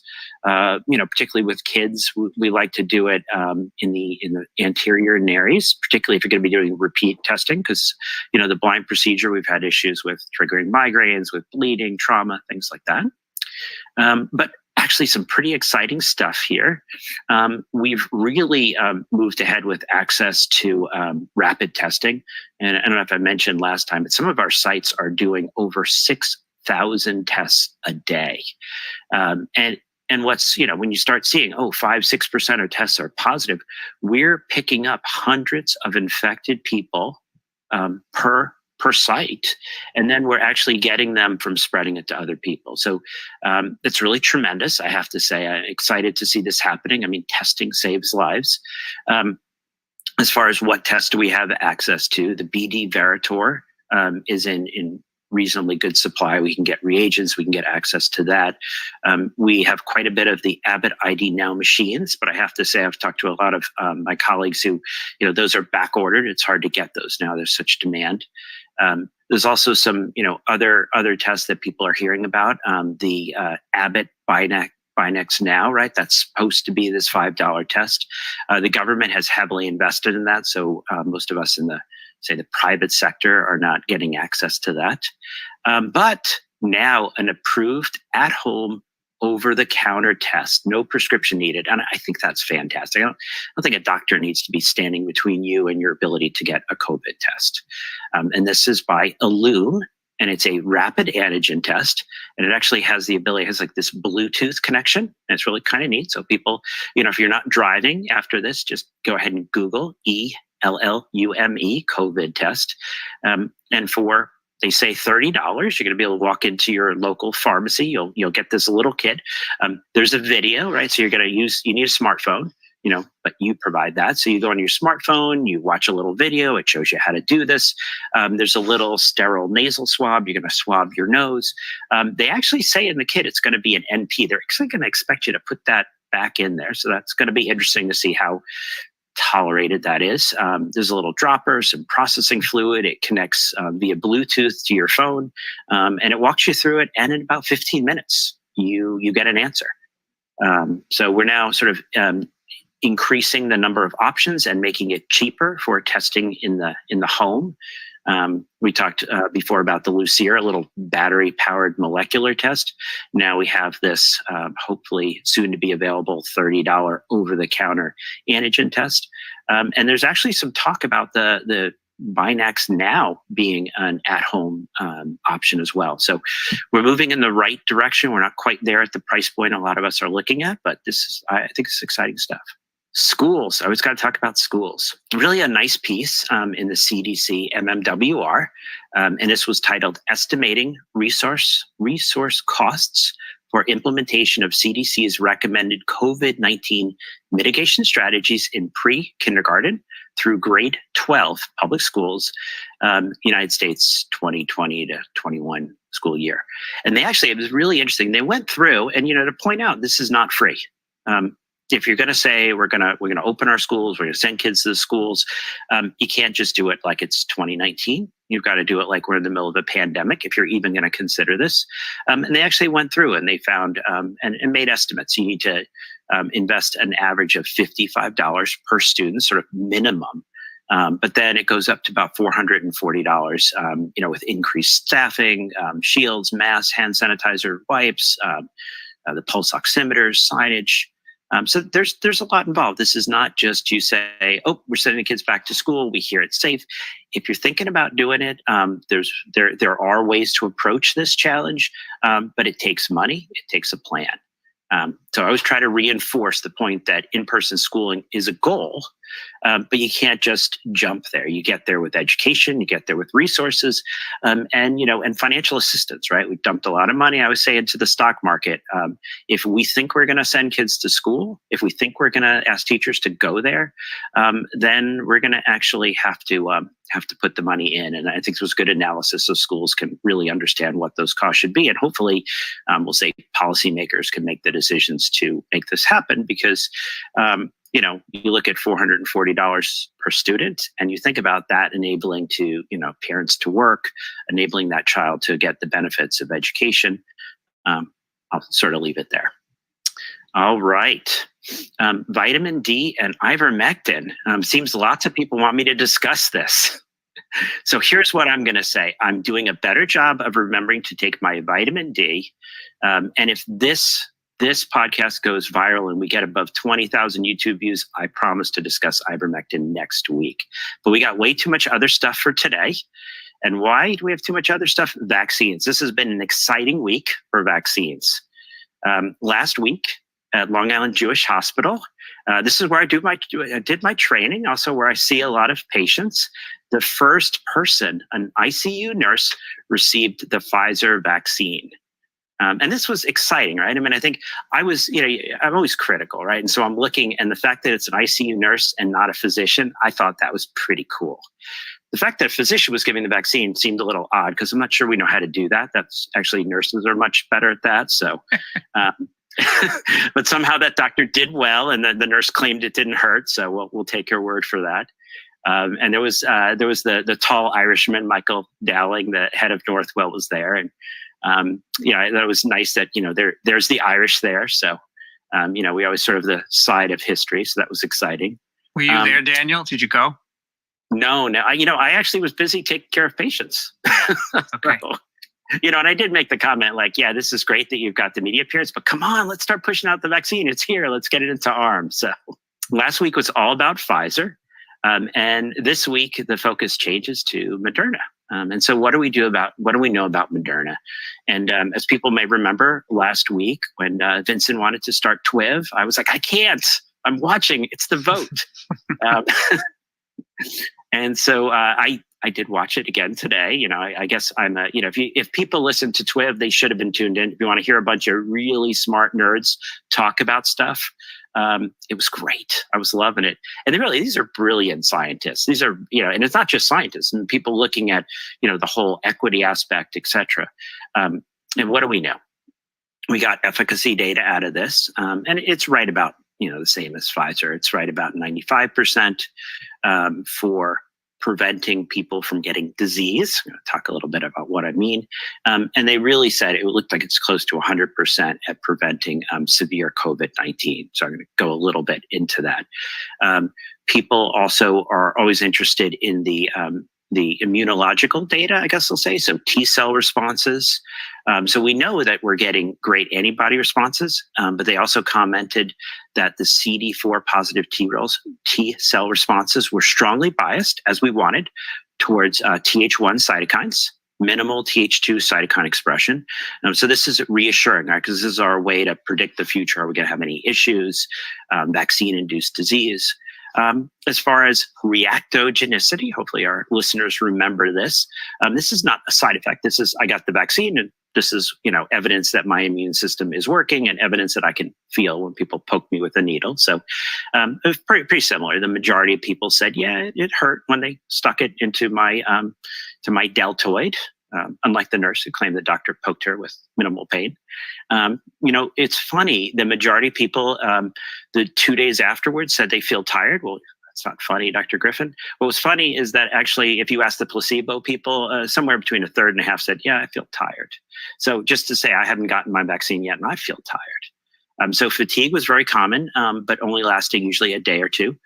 Headache was reported, muscle pain, some joint pain, some chills, and then a minority of people had fever. But again, this was more after the second dose than the first dose.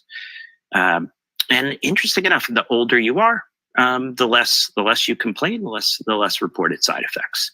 And this seemed very similar when I went through the numbers with Pfizer. What came up a bit in the discussion today was the issue of Bell's palsy, right? There were a few cases of this in the Pfizer study. There were 3 cases of this in the mode RNA vaccine group and 1 in the controls. And there was a whole discussion about, whether is that really background? Can we really say that with confidence? So that's something that will be being monitored.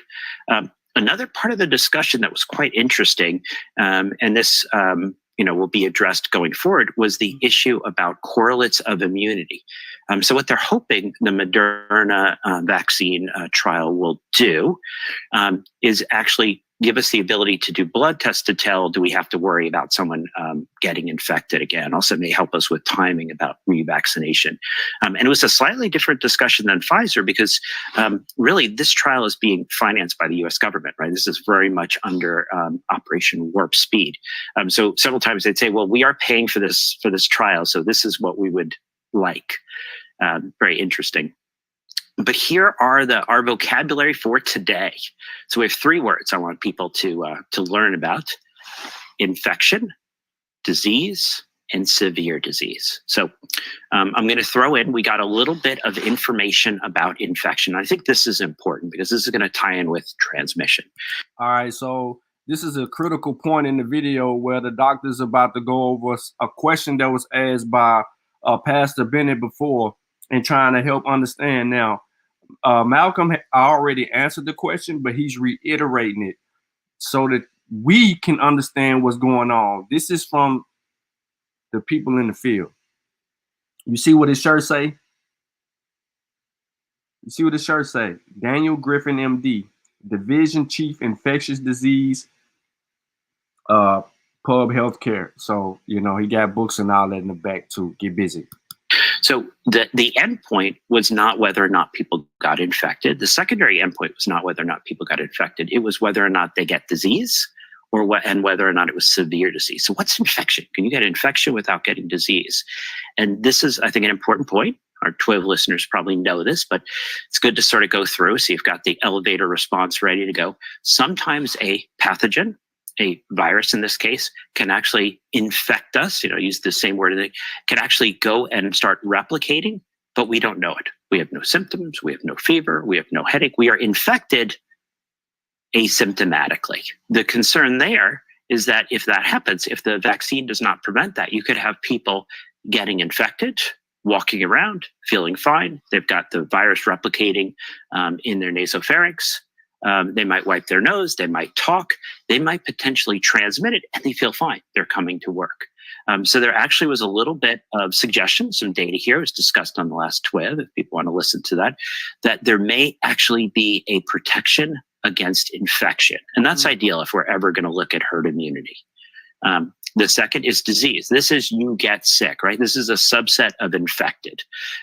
You have the virus doing its thing, and you either have a sign or a symptom.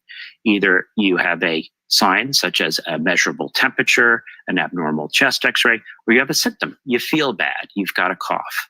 And then severe disease in COVID really means that your oxygen level drops, that you require hospitalization. And so in this study, we saw some preliminary suggestion that there may be a decrease in infection. We saw some really compelling evidence of about a 95% reduction in disease. And we saw what looks like close to 100% protection against severe disease. So this is exciting. And they actually talked about moving forward. They're planning, they talked about this at the beginning today, they're planning a transmission study with the mode RNA vaccine this fall at university campuses, which I thought was really interesting. So they're going to take a campus. These will be individuals who maybe have not been vaccinated yet, and they're going to have half of them get vaccinated, half of them not get vaccinated. It's going to be blinded, all the rest. And they're going to do really close contact tracing. And they're also going to do repeated swabs looking at levels of virus. So very, very important questions when we talk about herd immunity, because if a vaccine protects you against disease, but not infection, if it doesn't knock down levels and interrupt transmission, then we really have to step back when we talk about herd immunity. Daniel, what was the percentage in the prevention of asymptomatic infection? You didn't give us that. You gave us the disease. I know. I believe it was 67%. Is that correct? Am I remembering that? Yeah. So it's not great, right? So a lot of people are still going to not be protected from infection, right? Yeah, and I think actually, I'm glad so 67%. That's a problem because if it's only 67% and it's a binary system, is that enough to get us herd immunity, right? If you say, okay, 100% of the population agrees to get vaccinated, I'm not sure what planet that occurs on, and it's 67% effective at blocking infection, that's like right at the edge of giving us herd immunity. You drop down to 90% and you're probably below herd immunity. Yep. That's right. So this is a problem. So, and I think maybe sort of, and the transmission research is so important because infection is one thing, but let's say you get infected, but it's at such a low level you can't transmit, that's okay. And so I think that's what we'll get hopefully this fall. Yeah. No, it's actually, people probably wanted to know that 67. So thank you. All right. So we're getting lots of questions, right? The vaccines are out there. First question I always get is, Dr. Griffin, this is a problem. So, and I think maybe sort of, and the transmission research is so important because infection is one thing, but let's say you get infected, but it's at such a low level you can't transmit, that's okay. And so I think that's what we'll get hopefully this fall. Yeah. No, it's actually, people probably wanted to know that 67. So thank you. All right. So we're getting lots of questions, right? The vaccines are out there. First question I always get is, Dr. Griffin, which is better? Is it Pfizer or Moderna? And we were joking about this because, I was saying, well, it's kind of like the Android phone versus the, no, it's actually this is a problem. So, and I think 100% of the population agrees to get vaccinated. I'm not sure what planet that occurs on. And it's 67% effective at blocking infection. That's like right at the edge of giving us herd immunity. You drop down to 90% and you're probably below herd immunity. Yep, that's right. So this is a problem. So, all right, Robert, what he's basically saying is the vaccine, the dose vials, we already went through this. Dose 1, you get a certain level of efficacy in dose 1. But those who have both doses, they get higher efficacy in that. So you're looking at dose 1, 67%. People who had 2 doses, 94, 95%, depending on which vaccine you get from either one of them, is 94 and 95% efficacy.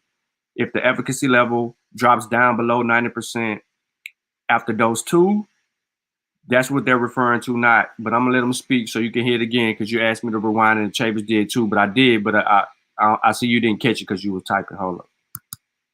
And I think maybe sort of, and the transmission research is so important because infection is one thing, but let's say you get infected, but it's at such a low level you can't transmit, that's okay. And so I think that's what we'll get hopefully this fall. Yeah. No, it's actually, people probably wanted to know that 67. So thank you. All right. So we're getting lots of questions, right? The vaccines are out there. First question I always get is, Dr. Griffin, which is better? Is it Pfizer or Moderna? And we were joking about this because, I was saying, well, it's kind of like the Android phone versus the Apple iPhone, which one I get. I said, I kind of like the Moderna, right? I think it's got sort of nicer packaging, the way Apple does that thing. And I said, but, to be honest, if someone called me right now and said, hey, Dr. Griffin, we've got your Pfizer dose, come running down. And I was like, yeah, probably just go get it. And of course, that day, like I got the call like, hey, Dr. Griffin, you want to schedule your Pfizer vaccine? I was like, yes. So I think the data is pretty compelling. They're very, very similar as far as efficacy, as far as safety. So I think when you get your golden ticket, as we say, the doctors or nurses and staff are giddy, they're getting their vaccines. I go ahead, take the opportunity, get the vaccine. What about pregnant or breastfeeding? And this is, this is an EUA. It's not a fully FDA approved vaccine. So I don't think we should be fighting with anti-vaxxers, and the anti-vaxxers shouldn't be fighting with anyone at this point. Oh, let's rewind that back for Rob. Fight 'em born. Fighting with anti-vaxxers. And this is, this is an EUA. It's not a fully FDA approved vaccine. So I don't think we should be fighting with anti-vaxxers. Ra, here go the answer to your question why the vaccine ain't on that list, bro. One more time for you, bro. So I ain't gonna argue with you over this. You want to come show your screen and whoop you do, and that's why I asked you what EAU vaccine is on the list. Has ever showed up on the list. 0, zilch. Vaccine. What about pregnant or breastfeeding. And this is, this is an EUA. It's not a fully FDA approved vaccine. So I don't think we should be fighting with anti-vaxxers, and the anti-vaxxers shouldn't be fighting with anyone at this point. Wait till it is fully approved. Then you can get into your debate. Then you're going to see it be on that list. We have not tested this vaccine technology in pregnant or breastfeeding women, humans, or even animals for that matter. So it's unknown. There's no mechanism to think this is an issue. There's no signal to think this is an issue. As we talked about last time, the Scientific Advisory Board and the FDA has made it really clear. This is a woman's decision. This is not a man's decision. It's not the FDA's decision. The information is there, and women have the ability to make this choice. And as we move forward, we're going to learn more. So if you're an ICU nurse and you're involved in people getting intubated and you're in high risk, or maybe you work in an ER or an urgent care, you may decide I want to go right now. Or you may decide, hey, I'm doing more administrative stuff. I have limited patient contact. You may decide you want to wait a little bit. So again, that's what we have. And people I think it's important that we respect people's decisions here. What about autoimmune disease? We have seen no signal suggesting there's a problem here. So again, the encouragement is, it seems, that the scientific evidence in totality favors getting vaccinated. What if I previously got infected? I'm going to talk about that a little bit, but I think it was very clear in the discussion today by the Independent Scientific Advisory Board. Just sort of to quote, is we know people get reinfected. We sometimes see the reinfection is worse than the primary infection. Actually had people get a mild case and then die the second time. So the encouragement was that you should go ahead and get vaccinated. We have no correlates of immunity. There's no blood test that we can do right now to tell you you're going to be okay. What about distribution? I was asked about this. Right now, we still don't have as much product as demand, but that's we expect to quickly change. Particularly, it sounds like we'll have 6 million doses of Moderna or mode RNA vaccine coming out next week. Another 3 million of Pfizer will ship. And so I think that pretty soon we're going to get to the point where we can meet that demand. And there's really a lot of people, as I mentioned, all hands on deck to try to make this happen. So there have been some reports, I think 3 allergic reactions to the Pfizer vaccine. Can you illuminate? Yeah, so the one in the US, I think that got a little bit of press is they gave it to an individual up in Alaska, right? And there were a couple in the UK that early on. So there is that warning that we say that if you have had a previous anaphylactic reaction to a vaccine, you should speak to your physician, consider pre-medication. Don't just sort of run in there and get the vaccine. And I think that's the important. It is a previous severe reaction to a vaccine. It's not an egg allergy. It's not, I have issues with pollen. It's not peanuts. It's not an antibiotic issue. It's just, and that's the question. Have you had a previous severe reaction to a vaccine? If the answer is no, you can move ahead. After you get a vaccine, shouldn't you be observed for 15 minutes to make sure nothing happens? Yeah, they've actually extended it in a lot of the places here to 30 minutes, but the recommendation is observation for a minimum of 15 minutes. And as we learn more, we'll see. But yeah, that's recommended. The 2 shots, right? So the Pfizer BioNTech is a 0.3 milliliter shot given 21 days apart. You get a second shot, so it's 2 shots. Interesting thing people have probably heard about is, oh my gosh, there's more doses in that vial than we knew. So I'll talk a little bit about that. I was asked one of our pharmacists who's been actually reconstituting this today. And these vials, when you actually thaw them, there's about 0.2 milliliters of liquid in there, about 0.2, right? So there's a certain amount of the product in there, and there's a certain amount of volume that comes up. You add 1.8 milliliters, you can do the math, that gives you about 2 milliliters. They're always slightly overfilled. So you say, well, I'm going to do the math in my head here, Dr. Griffin. 0.3 times 5, 1.5. That leaves half a milliliter of fluid in every vial or so. And that's what was actually noticed. So Pfizer was alerted. Pfizer said, listen, we're not going to give any specific recommendation, but your hospital might make a decision about this. And what a lot of the hospitals have done, and the healthcare system where I'm working has actually said they will draw an extra dose out of that vial if possible, if there's an extra 0.3 in there, which there always is. And sometimes there's even another dose in there because we say about 0.2. So sometimes it's about it's about 2.1 at the end. But they do say don't draw a little bit out of one, a little bit out of another, worried about cross-contamination, infection risks. But that's the mystery there. The Moderna is actually a slightly larger volume. And this we've always talked about from a nursing point. We have to be careful that people are just sort of straight with how much they draw up. So the Moderna is 0.5 ml. So it's a little bit larger amount that goes in. Again, 2 shots, about 28 days apart. And then I guess just to wrap that off, Pfizer's being sent around in those cool thermal shippers. They monitor them until they arrive and then switches over. Someone else monitors it. So they can actually be kept in those thermal shippers. So we're not going to necessarily need everyone in the world to have an ultra cold. Moderna can be shipped around at -20 and then kept in a fridge. We think it's going to be for about a month. So good stuff there on access and getting it around. All right, incubation period. I want to make sure I hit this. Remember, a test does not predict the future. Just on the phone again with a dad who said, his one son got sick, tested positive, isolated for his 10 days. He and the other boys had a test a couple days after the first son tested positive. So, his comment was, we should be all good to go. And I was like, actually, your last contact was, 10 days ago. So you're still within the 14-day quarantine. That test a couple days after your son got sick, that doesn't quite work. Nationally, the CDC has said you can finish that quarantine at day 7 with a negative test within 48 hours. New York State's still sticking with its 14-day quarantine. And I have to say, we're being really strict. I got, another call from the NHL where there was this question about, do they have to be PCR negative or can we switch over to this 10 days, 21 days? And I don't know if people are familiar with this, but in youth hockey, something about the dynamic of the ice makes it the highest risk situation for transmission of virus from one person to another in a sporting context. So still sticking with a really strict no tolerance policy for professional hockey. So expect another great season next year. Period of detectable viral replication. Here I'm going to talk about the other type of vaccination, passive vaccination, right?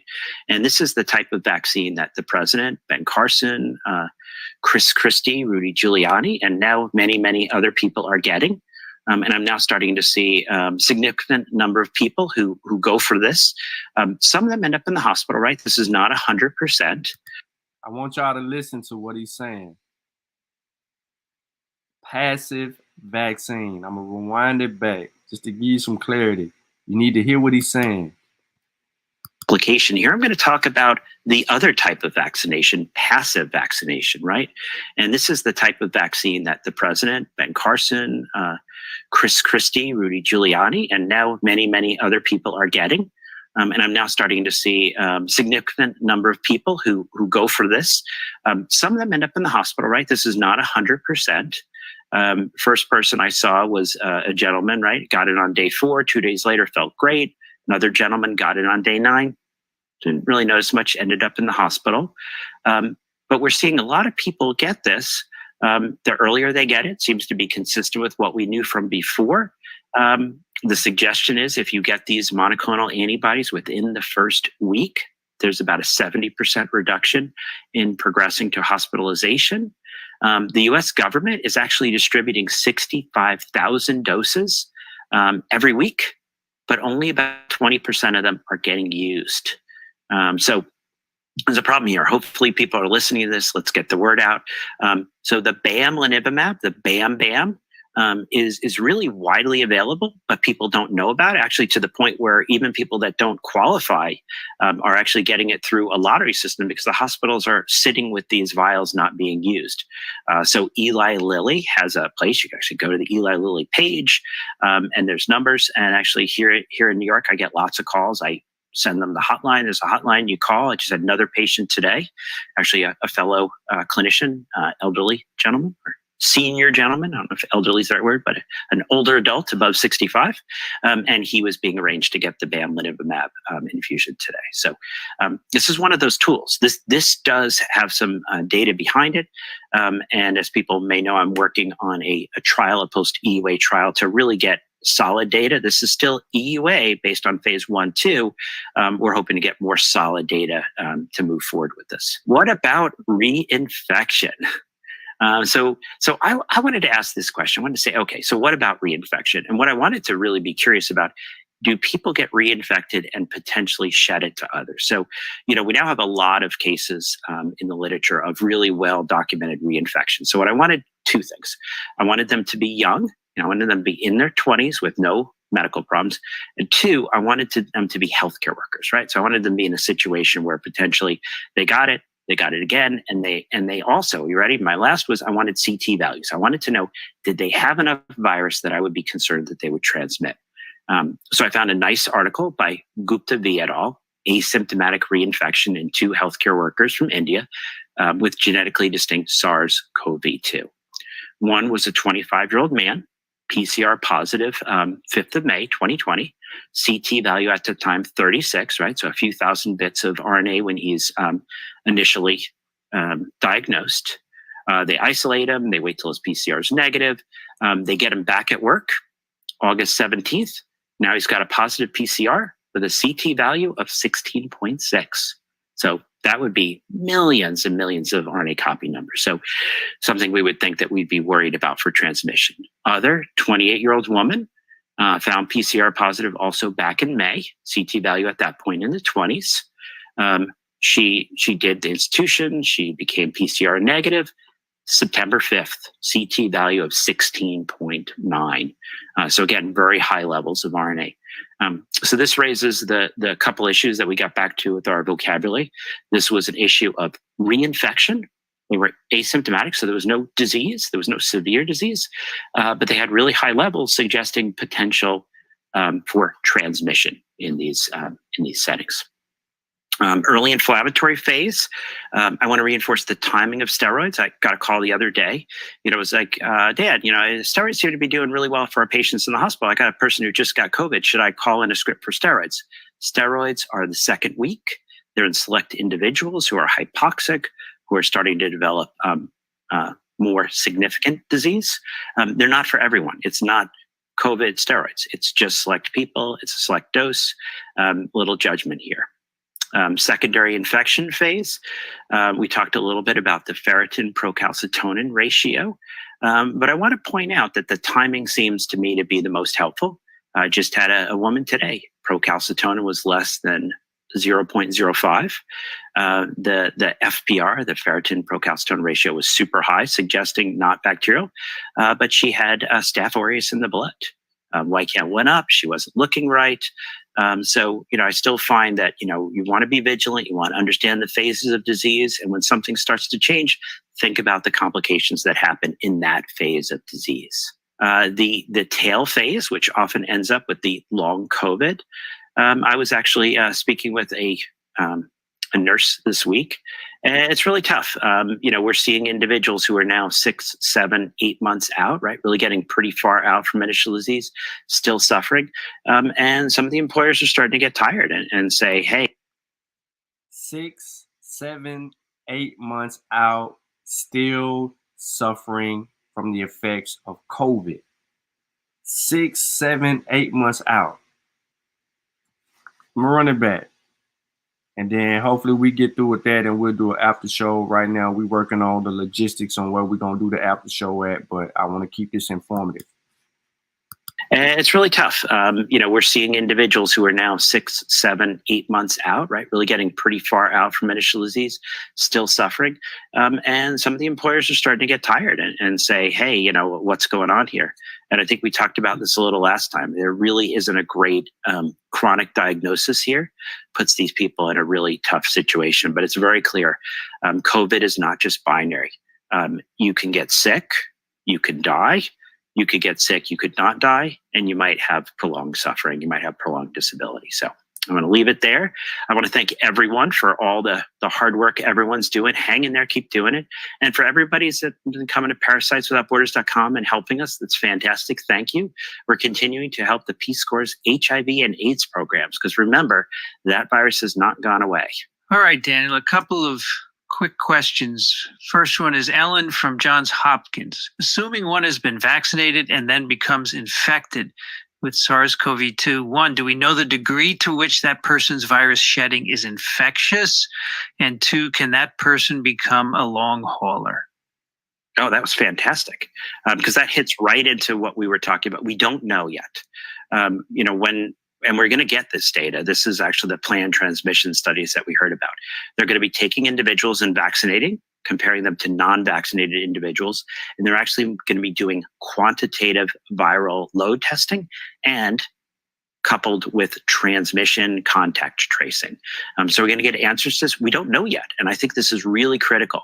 A lot of people, I saw this early on in the pandemic, they'd get the COVID, they'd say, oh, I'm fine. The mask would be off. They would feel like they had some special invisible magic shield. We don't know. The vaccine may protect you from infection. We've seen evidence for that.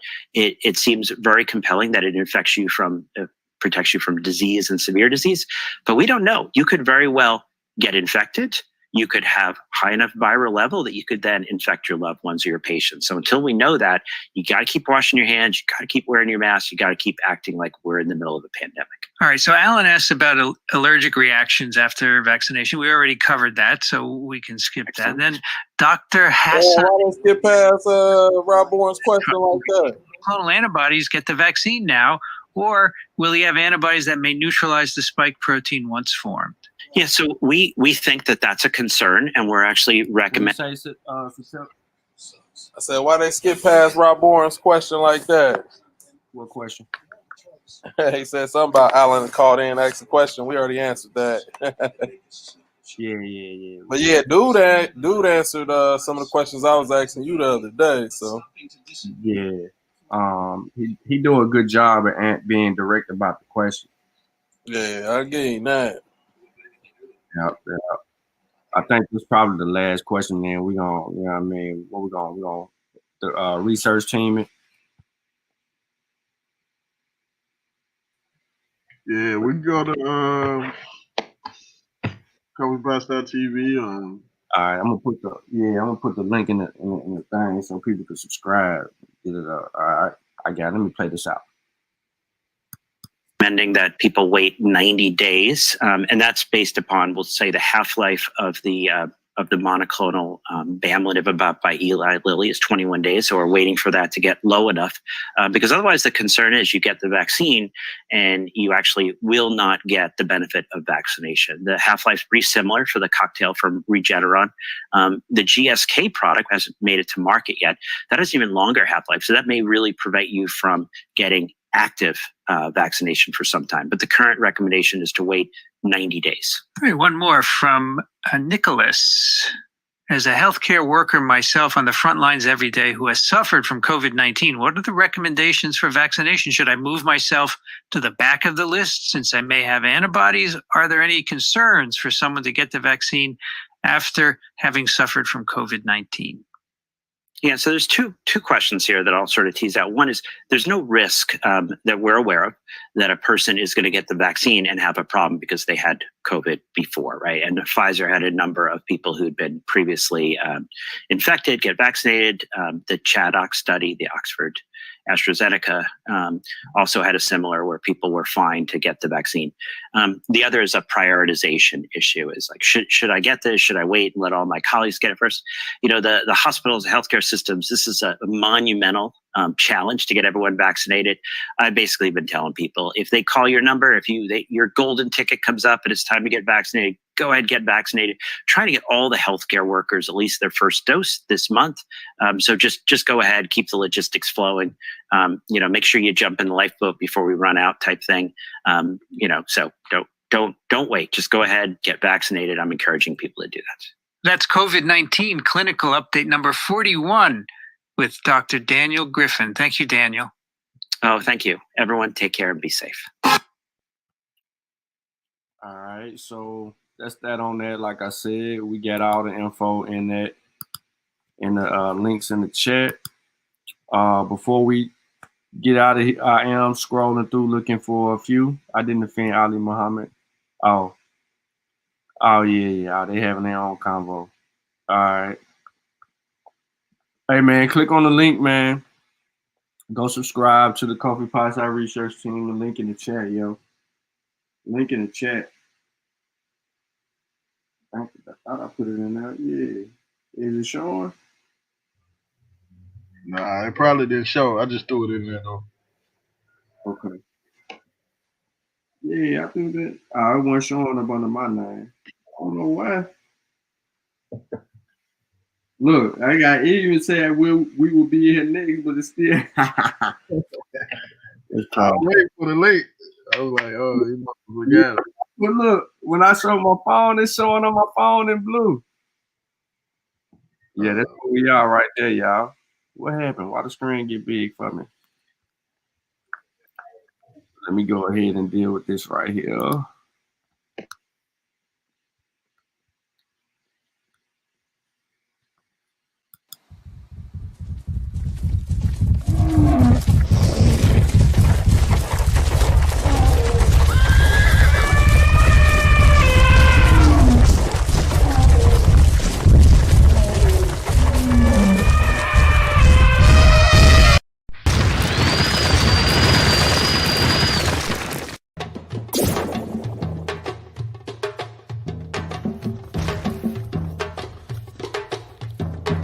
Alright, ladies and gentlemen, the books is in. The books are in. Yep. They in.